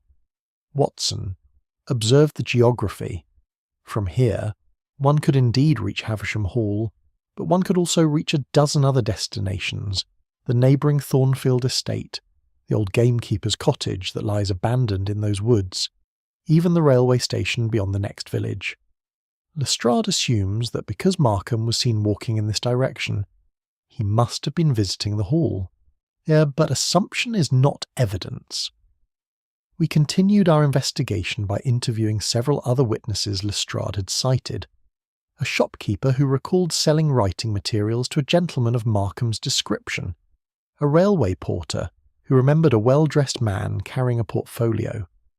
In each case, Holmes's careful questioning revealed the same pattern: initial certainty crumbling under scrutiny, identifications based more on suggestion than genuine recollection. As evening approached, we finally arrived at Havisham Hall. Miss Havisham received us with barely concealed anxiety. "Mr. Holmes, I have heard that Inspector Lestrade means to arrest Julian. Surely you do not believe him guilty?" "I believe nothing until evidence compels belief," Holmes replied. "But I require certain information that only you can provide. When did Edwin Crowle last visit this house?" The question clearly surprised her. "Edwin? I cannot recall precisely. He left our service after my uncle's death, and I have seen him but rarely since. Perhaps 6 months ago he called to inquire after my health." "And did he have access to your uncle's study during that visit?" I suppose he might have. I left him alone in the drawing-room while I attended to a domestic matter. But Edwin would never— Miss Havisham, I am not making accusations. I am establishing facts. Did you subsequently notice whether anything was disturbed or missing from your uncle's papers?" She frowned in concentration. "Now that you mention it, I did observe that some files in the cabinet had been disarranged. I attributed it to my own carelessness. But it is possible that someone had examined them." Holmes nodded with satisfaction. "One final question. The book on document authentication that Inspector Lestrade found in Markham's possession. Do you recall ever seeing it in Crewle's hands?" "The book Uncle Lionel gave him? Oh yes, Edwin treasured it. He showed it to me once, saying it was the only personal gift my uncle had ever given him." After we departed the hall, Holmes was silent for some time, his fingers drumming against his knee as our hired carriage bore us back toward London. Finally he spoke. "The case against Markham rests upon a foundation of sand, Watson. Every piece of evidence Lestrade has assembled admits of alternative interpretation. The witnesses cannot make positive identifications. The visits to Surrey could have had innocent purposes. And the book, that supposedly damning piece of evidence, came from Crowle's possession, not Markham's initiative. You think Crowle gave it to him? Or Crowle placed it where Markham would find it? Consider the implications. If Crowle wished to cast suspicion upon Markham, what better method than to ensure that evidence pointing to Markham's guilt would be discovered? The book, the witnesses who saw a gentleman resembling Markham in Surrey, even the timing corresponding to Markham's financial crisis, all of these could have been arranged by someone who knew Markham's circumstances and wished to exploit them. The audacity of such a scheme left me momentarily speechless. But Crowle seemed so timid, so nervous. Could he conceive such an elaborate deception? Holmes smiled grimly. "Nervous men are not necessarily stupid men, Watson. Indeed, Crowle's evident anxiety might be the very quality that has led us all to underestimate him. We see a frightened man and assume him incapable of cunning. But what if his fear stems not from weakness, but from the strain of maintaining a complex deception?" We reached Baker Street well after dark, and I was weary from our day's exertions. Holmes, however, showed no sign of fatigue. He went immediately to his chemical table, where the affidavit still lay under the watchful eye of his magnifying lens. "There is one final test," he announced, preparing his solutions. "If my theory is correct, the affidavit will reveal linguistic patterns characteristic of Crowle's writing, not Markham's. I have samples of both men's correspondence, obtained through various means during our investigation. Let us see what comparison reveals." I watched as he worked through the night, comparing sentence structures, favourite phrases, and habitual constructions. The process was painstaking and technical, requiring knowledge of linguistic analysis that I could only partially follow. But gradually a pattern emerged. "Look here, Watson," Holmes said as dawn began to lighten the sky beyond our windows. "This particular construction, in respect of which matters, appears nowhere in Markham's correspondence, but is habitual with Crowle. And here, this tendency to place subordinate clauses before main clauses, again characteristic of Crowle's style. The affidavit is written in Crowell's voice, attempting to mimic Aldridge's, but the underlying patterns betray the true author. Then Crowell is our forger. I believe so. But more than that, Crowell has deliberately constructed a web of false evidence to implicate Markham. The visits to Surrey were Crowell's own, trusting that witnesses would later identify them as Markham's based on general resemblance. The book was planted. Perhaps even Markham's debts were encouraged or exacerbated through anonymous schemes. Crowell has used Markham as a shield, knowing that suspicion would naturally fall upon a man in desperate financial straits. But why? What does Crowell gain from this elaborate deception? Holmes set down his lens and turned to face me, his expression grave. That, Watson, is the question I must answer before Lestrade arrests the wrong man. We have dismantled the case against Markham, but we have not yet proven the case against Crowell. More importantly, we have not yet understood the true motive that drives this entire affair. He consulted his watch. It is now 6 o'clock. Lestrade will come for his answer at noon. We have 6 hours to complete our investigation and to understand why Edwin Crowell, a timid man crushed by guilt, would undertake such an audacious scheme. The answer, I suspect, lies not in greed or revenge, but in something far more subtle and far more human. As I retired to snatch a few hours of sleep, I reflected that we had entered the final phase of the investigation. The mechanical puzzle of who had created the affidavit was nearly solved. What remained was the deeper mystery of why, and in that why, I sensed, lay the true tragedy of this singular case. Chapter 9, The Truth Unearthed. But I woke shortly before 11 to find Holmes already dressed and standing by the window, a telegram in his hand. His appearance suggested he had not slept at all, yet his manner displayed that peculiar vitality which always animated him when approaching the resolution of a case. "Ah, Watson. Excellent timing," he greeted me. "I have summoned all parties to Baker Street for noon. Lestrade will arrive expecting to make his arrest, but I intend to present him with rather different conclusions than he anticipates." "You have solved it completely, then?" "I believe so. The final piece fell into place an hour ago when I received this telegram from the headmaster of a school in Hampshire. But come, you must breakfast quickly. We have little time, and I wish you to be present for what promises to be a most revealing interview." I hastened through my morning ablutions and descended to find our sitting room had been arranged for the gathering. Holmes had positioned chairs in a semicircle facing his own, and Mrs. Hudson had been prevailed upon to provide refreshments, though I suspected few of our guests would have appetite for them. They arrived in sequence over the following half hour. First came Mr. Pembroke, looking grave and troubled. Then Miss Havisham, accompanied by a solicitor she had retained for her own protection. Julian Markham arrived with the air of a man steeling himself for arrest, his usual insouciance replaced by visible tension. Edwin Crowell was the last to enter, and he appeared on the verge of complete nervous collapse, his hands trembling and his face ashen. Inspector Lestrade arrived precisely at noon, and his expression upon seeing the assembled company suggested he was not entirely pleased with Holmes's arrangement. "Mr. Holmes," he said stiffly, "I'd expected a private consultation, not a theatrical gathering." "Indulge me, Lestrade," Holmes replied. "What I have to reveal concerns all parties present, and justice is best served when truth is made manifest to all who have been touched by deception." With evident reluctance, Lestrade took his seat, and Holmes rose to address the assembly. His manner was serious, devoid of the dramatic flourishes that characterized his revelations in less sombre cases. This was no mere intellectual exercise, and he approached it with appropriate gravity. "Ladies and gentlemen," he began, "we are gathered to address the question of a forged affidavit that threatened to reopen the inheritance of Sir Lionel Havisham's estate. Inspector Lestrade has constructed a compelling case against Mr. Julian Markham, and I confess that the evidence he assembled appeared substantial. However, a more thorough examination has revealed that case to be built upon foundations of sand." Markham exhaled audibly, though he remained motionless in his chair.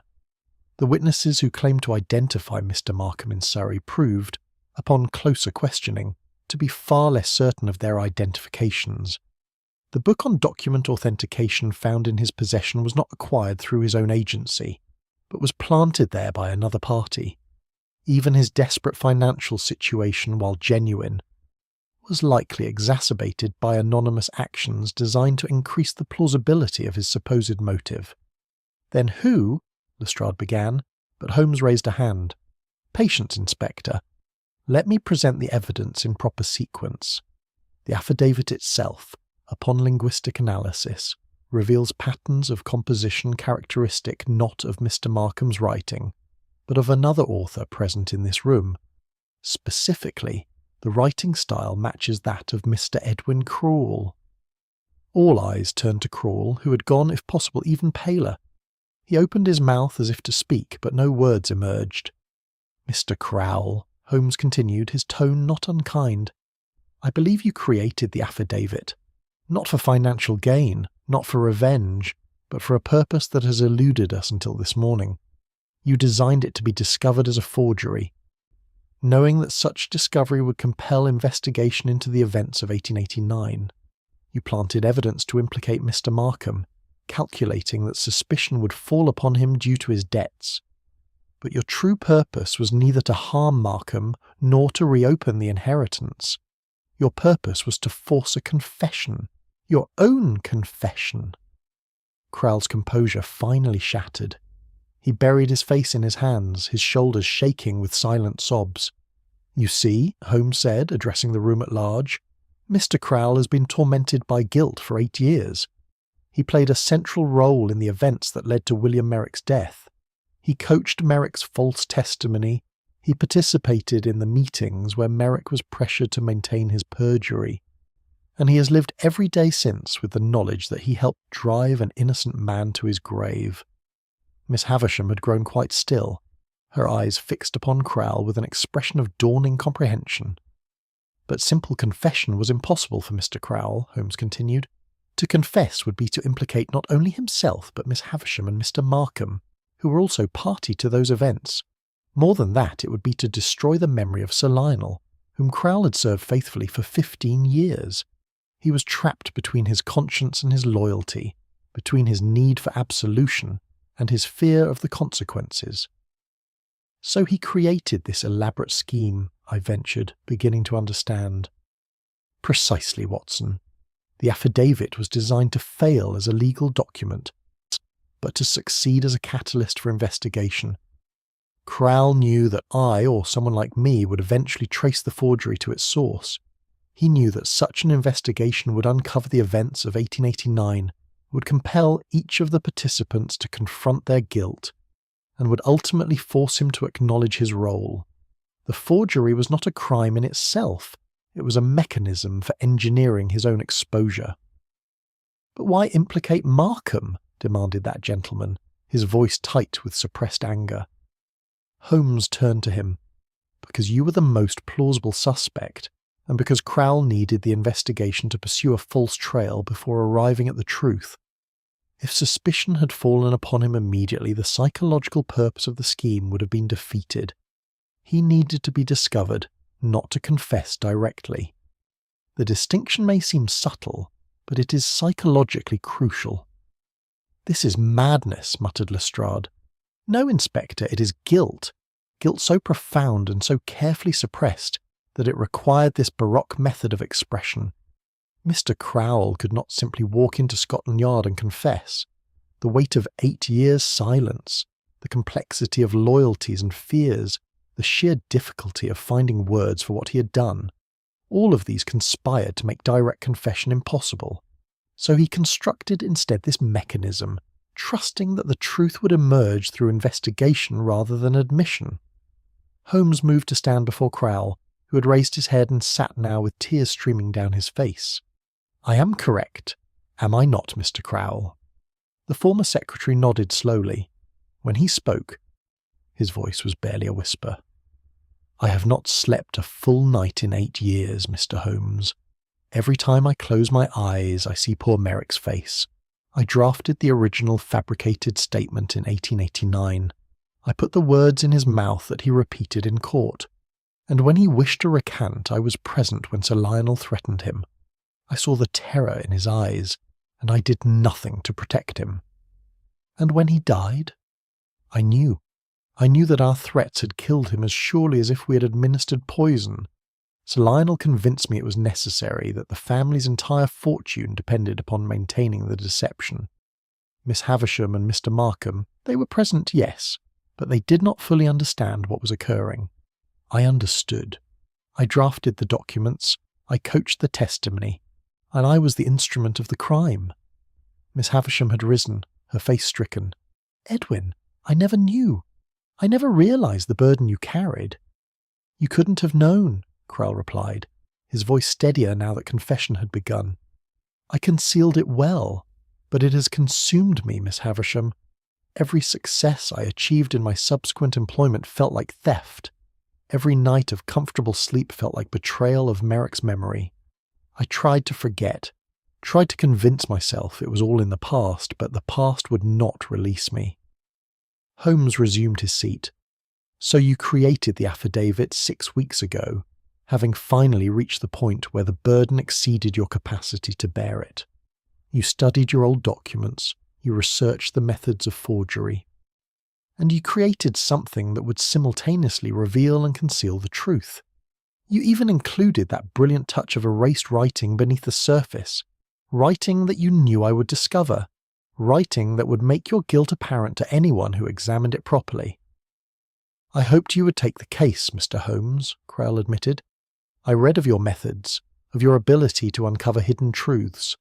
I could not confess directly, but I could create circumstances that would compel you to discover what I had done. The affidavit was a message in a bottle, cast into the sea of my guilt in hope that someone would find it and understand." Lestrade had been listening with an expression that mingled frustration and grudging respect. "This is the most peculiar confession I have encountered in 20 years of police work. Mr. Crowell, you understand that you have admitted to forgery, to attempting to pervert the course of justice in 1889, and to conspiracy in the matter of William Merrick's death." "I understand, Inspector. I am prepared to face whatever consequences the law requires." Holmes rose and moved to the window, looking out upon Baker Street below. "There is one final matter that must be addressed. Mr. Crowell, you have confessed to your role in the events of 1889, but you have not told us who else participated in the intimidation of Merrick. Who else was present when the threats were made?" Crowell's expression became anguished. "Must I implicate others, Mr. Holmes? Is my own confession insufficient? Justice requires the complete truth, however painful its telling may be." After a long silence, Crowell spoke in a voice devoid of emotion. Sir Lionel conducted the final meeting with Merrick alone. I arranged it, but I was not present.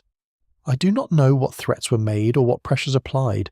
I know only that when Merrick emerged from Sir Lionel's study, he was a broken man. 3 days later, he was dead. And Miss Havisham and Mr. Markham had no knowledge of this meeting. None. They knew of the original perjury, as they have admitted, but they were not party to the intimidation that followed. That guilt belongs to Sir Lionel, and to myself alone." Holmes nodded, apparently satisfied. "Then let us be clear about the distribution of culpability. Sir Lionel suborned perjury and likely caused Merrick's death through intimidation. Mr. Crowell assisted in the perjury and facilitated the fatal meeting. Miss Havisham and Mr. Markham were aware of the original deception, but not of its deadly consequences. Is this accurate?"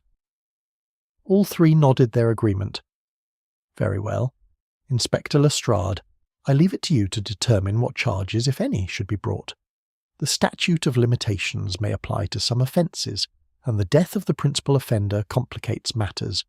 But Mr. Crowell has confessed, and that confession stands as both an ending and, perhaps, a beginning."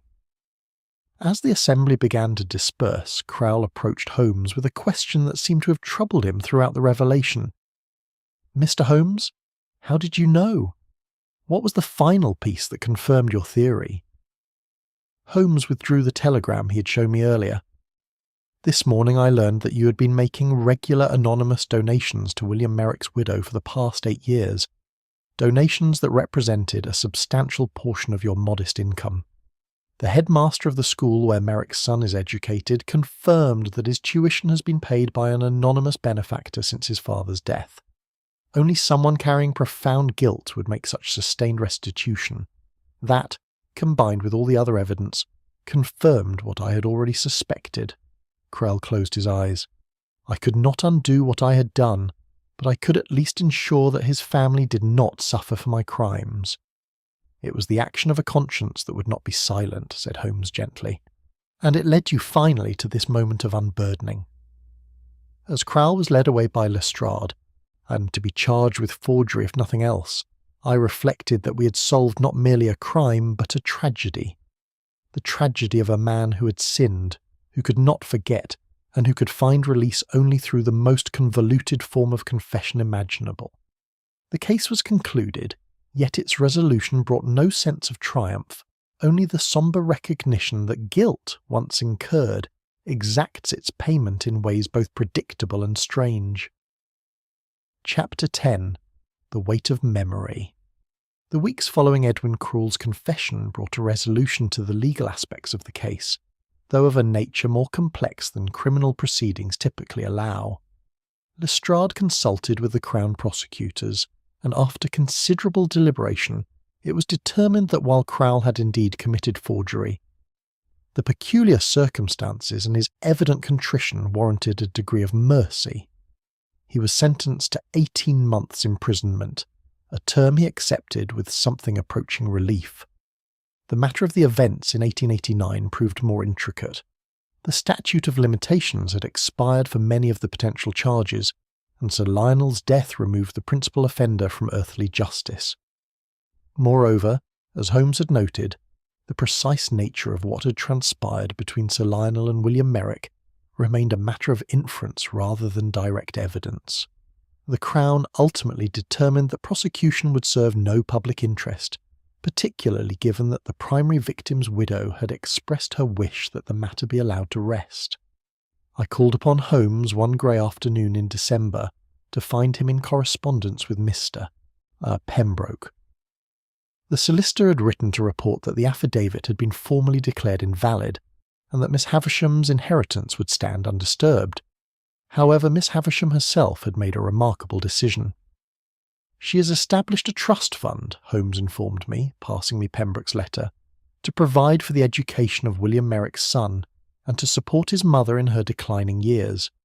The fund is substantial, £10,000, and represents a significant portion of her inheritance. An act of conscience, I observed. Indeed, she cannot restore Merrick's life, but she can ensure that his family does not suffer for the sins of her uncle. It is in its way a form of restitution more meaningful than legal punishment might have provided. Julian Markham, cleared of all suspicion, and had departed England for the continent.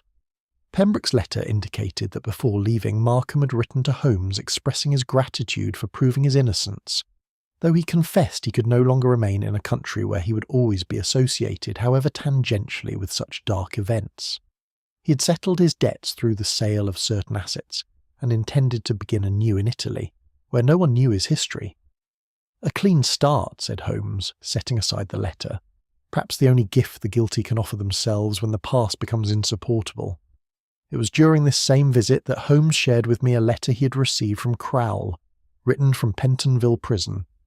With his permission, I reproduce it here, as it illuminates aspects of the case that our investigation could only partially reveal. My dear Mr. Holmes, I write to express gratitude that may seem paradoxical, given that your investigation led to my imprisonment, yet I am grateful, profoundly so, for you have freed me from a prison far more terrible than these walls that now confine me. For 8 years I have been haunted by what I did to William Merrick. The technicalities of the law may debate whether I murdered him, but I know the truth of my own heart. I placed him in circumstances that led directly to his death, and I did so knowingly, in service of a man whose approval I valued more than my own integrity. You asked during your investigation why I could not simply confess. I have pondered this question myself countless times. The answer, I believe, is that confession would have required me to acknowledge my own moral cowardice. to admit that I had valued my position and comfort above another man's life. It is one thing to live with secret guilt. It is quite another to name it publicly and bear the judgment of others. The affidavit was my attempt to engineer a confession without truly confessing, to achieve absolution without accepting responsibility. How strange that human psychology is such that we can devise elaborate schemes to avoid simple truth. You saw through my stratagem, and for that I thank you. You forced me to speak words I could not otherwise have spoken. I sleep now, Mr. Holmes. For the first time in 8 years, I sleep soundly. The nightmares have ceased. In confessing my crime, I have somehow reclaimed myself. Prison has proven a sanctuary rather than a punishment. I do not ask forgiveness. I have no right to such presumption. I ask only that you understand why I acted as I did, and perhaps in your chronicles of this case, you might convey something of the truth that guilt, unconfessed, becomes its own form of endless torment. Your servant, Edwin Crowell. I finished reading the letter with a heavy heart. He found his peace, then, even in confinement. There is a phenomenon in criminal psychology, Holmes remarked, rising to refill his pipe, whereby confession brings relief far exceeding the fear of punishment. Crowell's elaborate scheme was born of that paradox, the desperate need to confess coupled with the inability to do so directly. His crime was not the forgery, Watson. His crime was silence, maintained year after year, corroding his spirit. And yet, had he not remained silent, he would have implicated Miss Havisham and Markham as well. Precisely the dilemma that paralysed him. His loyalty to them, combined with his guilt toward Merrick, created an impossible situation. The affidavit was his attempt to resolve the irresolvable. Holmes settled back into his chair, his eyes reflecting the firelight. We often speak of crime in terms of action, theft, violence, deception. But sometimes the greatest crimes are those of inaction, of silence when truth demands speech. Over the months that followed, I found my thoughts returning frequently to the case. It lacked the dramatic violence of murder or the intricate plotting of grand theft, yet it had touched something deeper. The question of how ordinary people, faced with moral compromise, navigate the consequences of their choices. Now, I visited Crowell once during his imprisonment, at his request. He appeared healthier than when I had last seen him, his nervous agitation replaced by a kind of calm resignation. We spoke briefly of inconsequential matters, but as I prepared to depart, he grasped my hand. "Tell Dr. Watson," he said, for he had understood I would write of the case. "Tell him that guilt does not diminish with time. Tell him it grows, like a living thing, feeding upon silence and secrecy. Tell him that confession, however late, however costly, is the only antidote to its poison." I conveyed this message to Holmes that evening, and he nodded thoughtfully. "There is your moral, Watson, should you choose to record this case for posterity. The past is never truly buried. It merely awaits the proper conditions to be exhumed." Crowell thought he could escape his guilt through silence, just as Sir Lionel believed he could escape consequence through intimidation. Both were wrong. Merrick's ghost followed them all, demanding acknowledgement. "Do you believe in ghosts, Holmes?" I asked, half in jest. He smiled faintly. "Not in the supernatural sense, but I believe in the ghosts of conscience, Watson, the spectres we create through our own wrongdoing, and that haunt us until we find courage to face them. Those ghosts are quite real, and far more persistent than any phantom of legend." As spring arrived and the case receded into memory, I had occasion to pass through Surrey and found myself near Havisham Hall. On impulse, I stopped to call upon Miss Havisham. She received me kindly, and we walked together through gardens that were beginning to show the season's renewal. "I have been thinking of selling the estate," she confided as we paused beside a fountain. "Too many memories reside here, Doctor, and not all of them pleasant. I had thought this inheritance a blessing, but I have come to see it as a burden, one purchased at too high a price. What will you do?" I shall establish myself more modestly, perhaps in Bath or Cheltenham. The bulk of my uncle's fortune I intend to devote to charitable works, education for the poor, relief for widows, causes that might in some small measure counterbalance the harm he did in acquiring his wealth. She looked at me directly. I cannot undo the past, Doctor, but I can choose how to shape the future. It is all any of us can do, I replied. As I departed, I reflected that Miss Havisham had found her own form of redemption, different from Crowle's confession, but perhaps equally valid. Where he had sought absolution through revelation, she sought it through restitution. Both had discovered that guilt, once acknowledged, could be transformed into something approaching grace. I reported this conversation to Holmes upon my return to London, and he listened with the attention he gave to all evidence, even evidence of matters beyond the reach of deduction. Each of them has found their path through the darkness, he observed.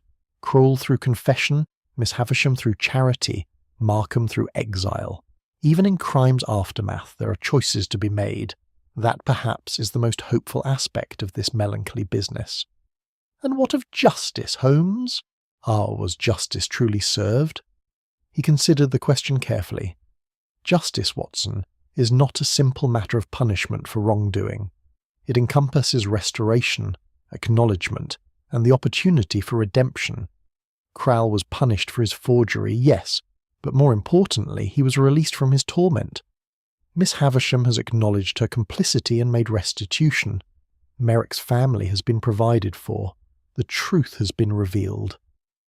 Is this not justice in a broader sense than mere retribution would provide?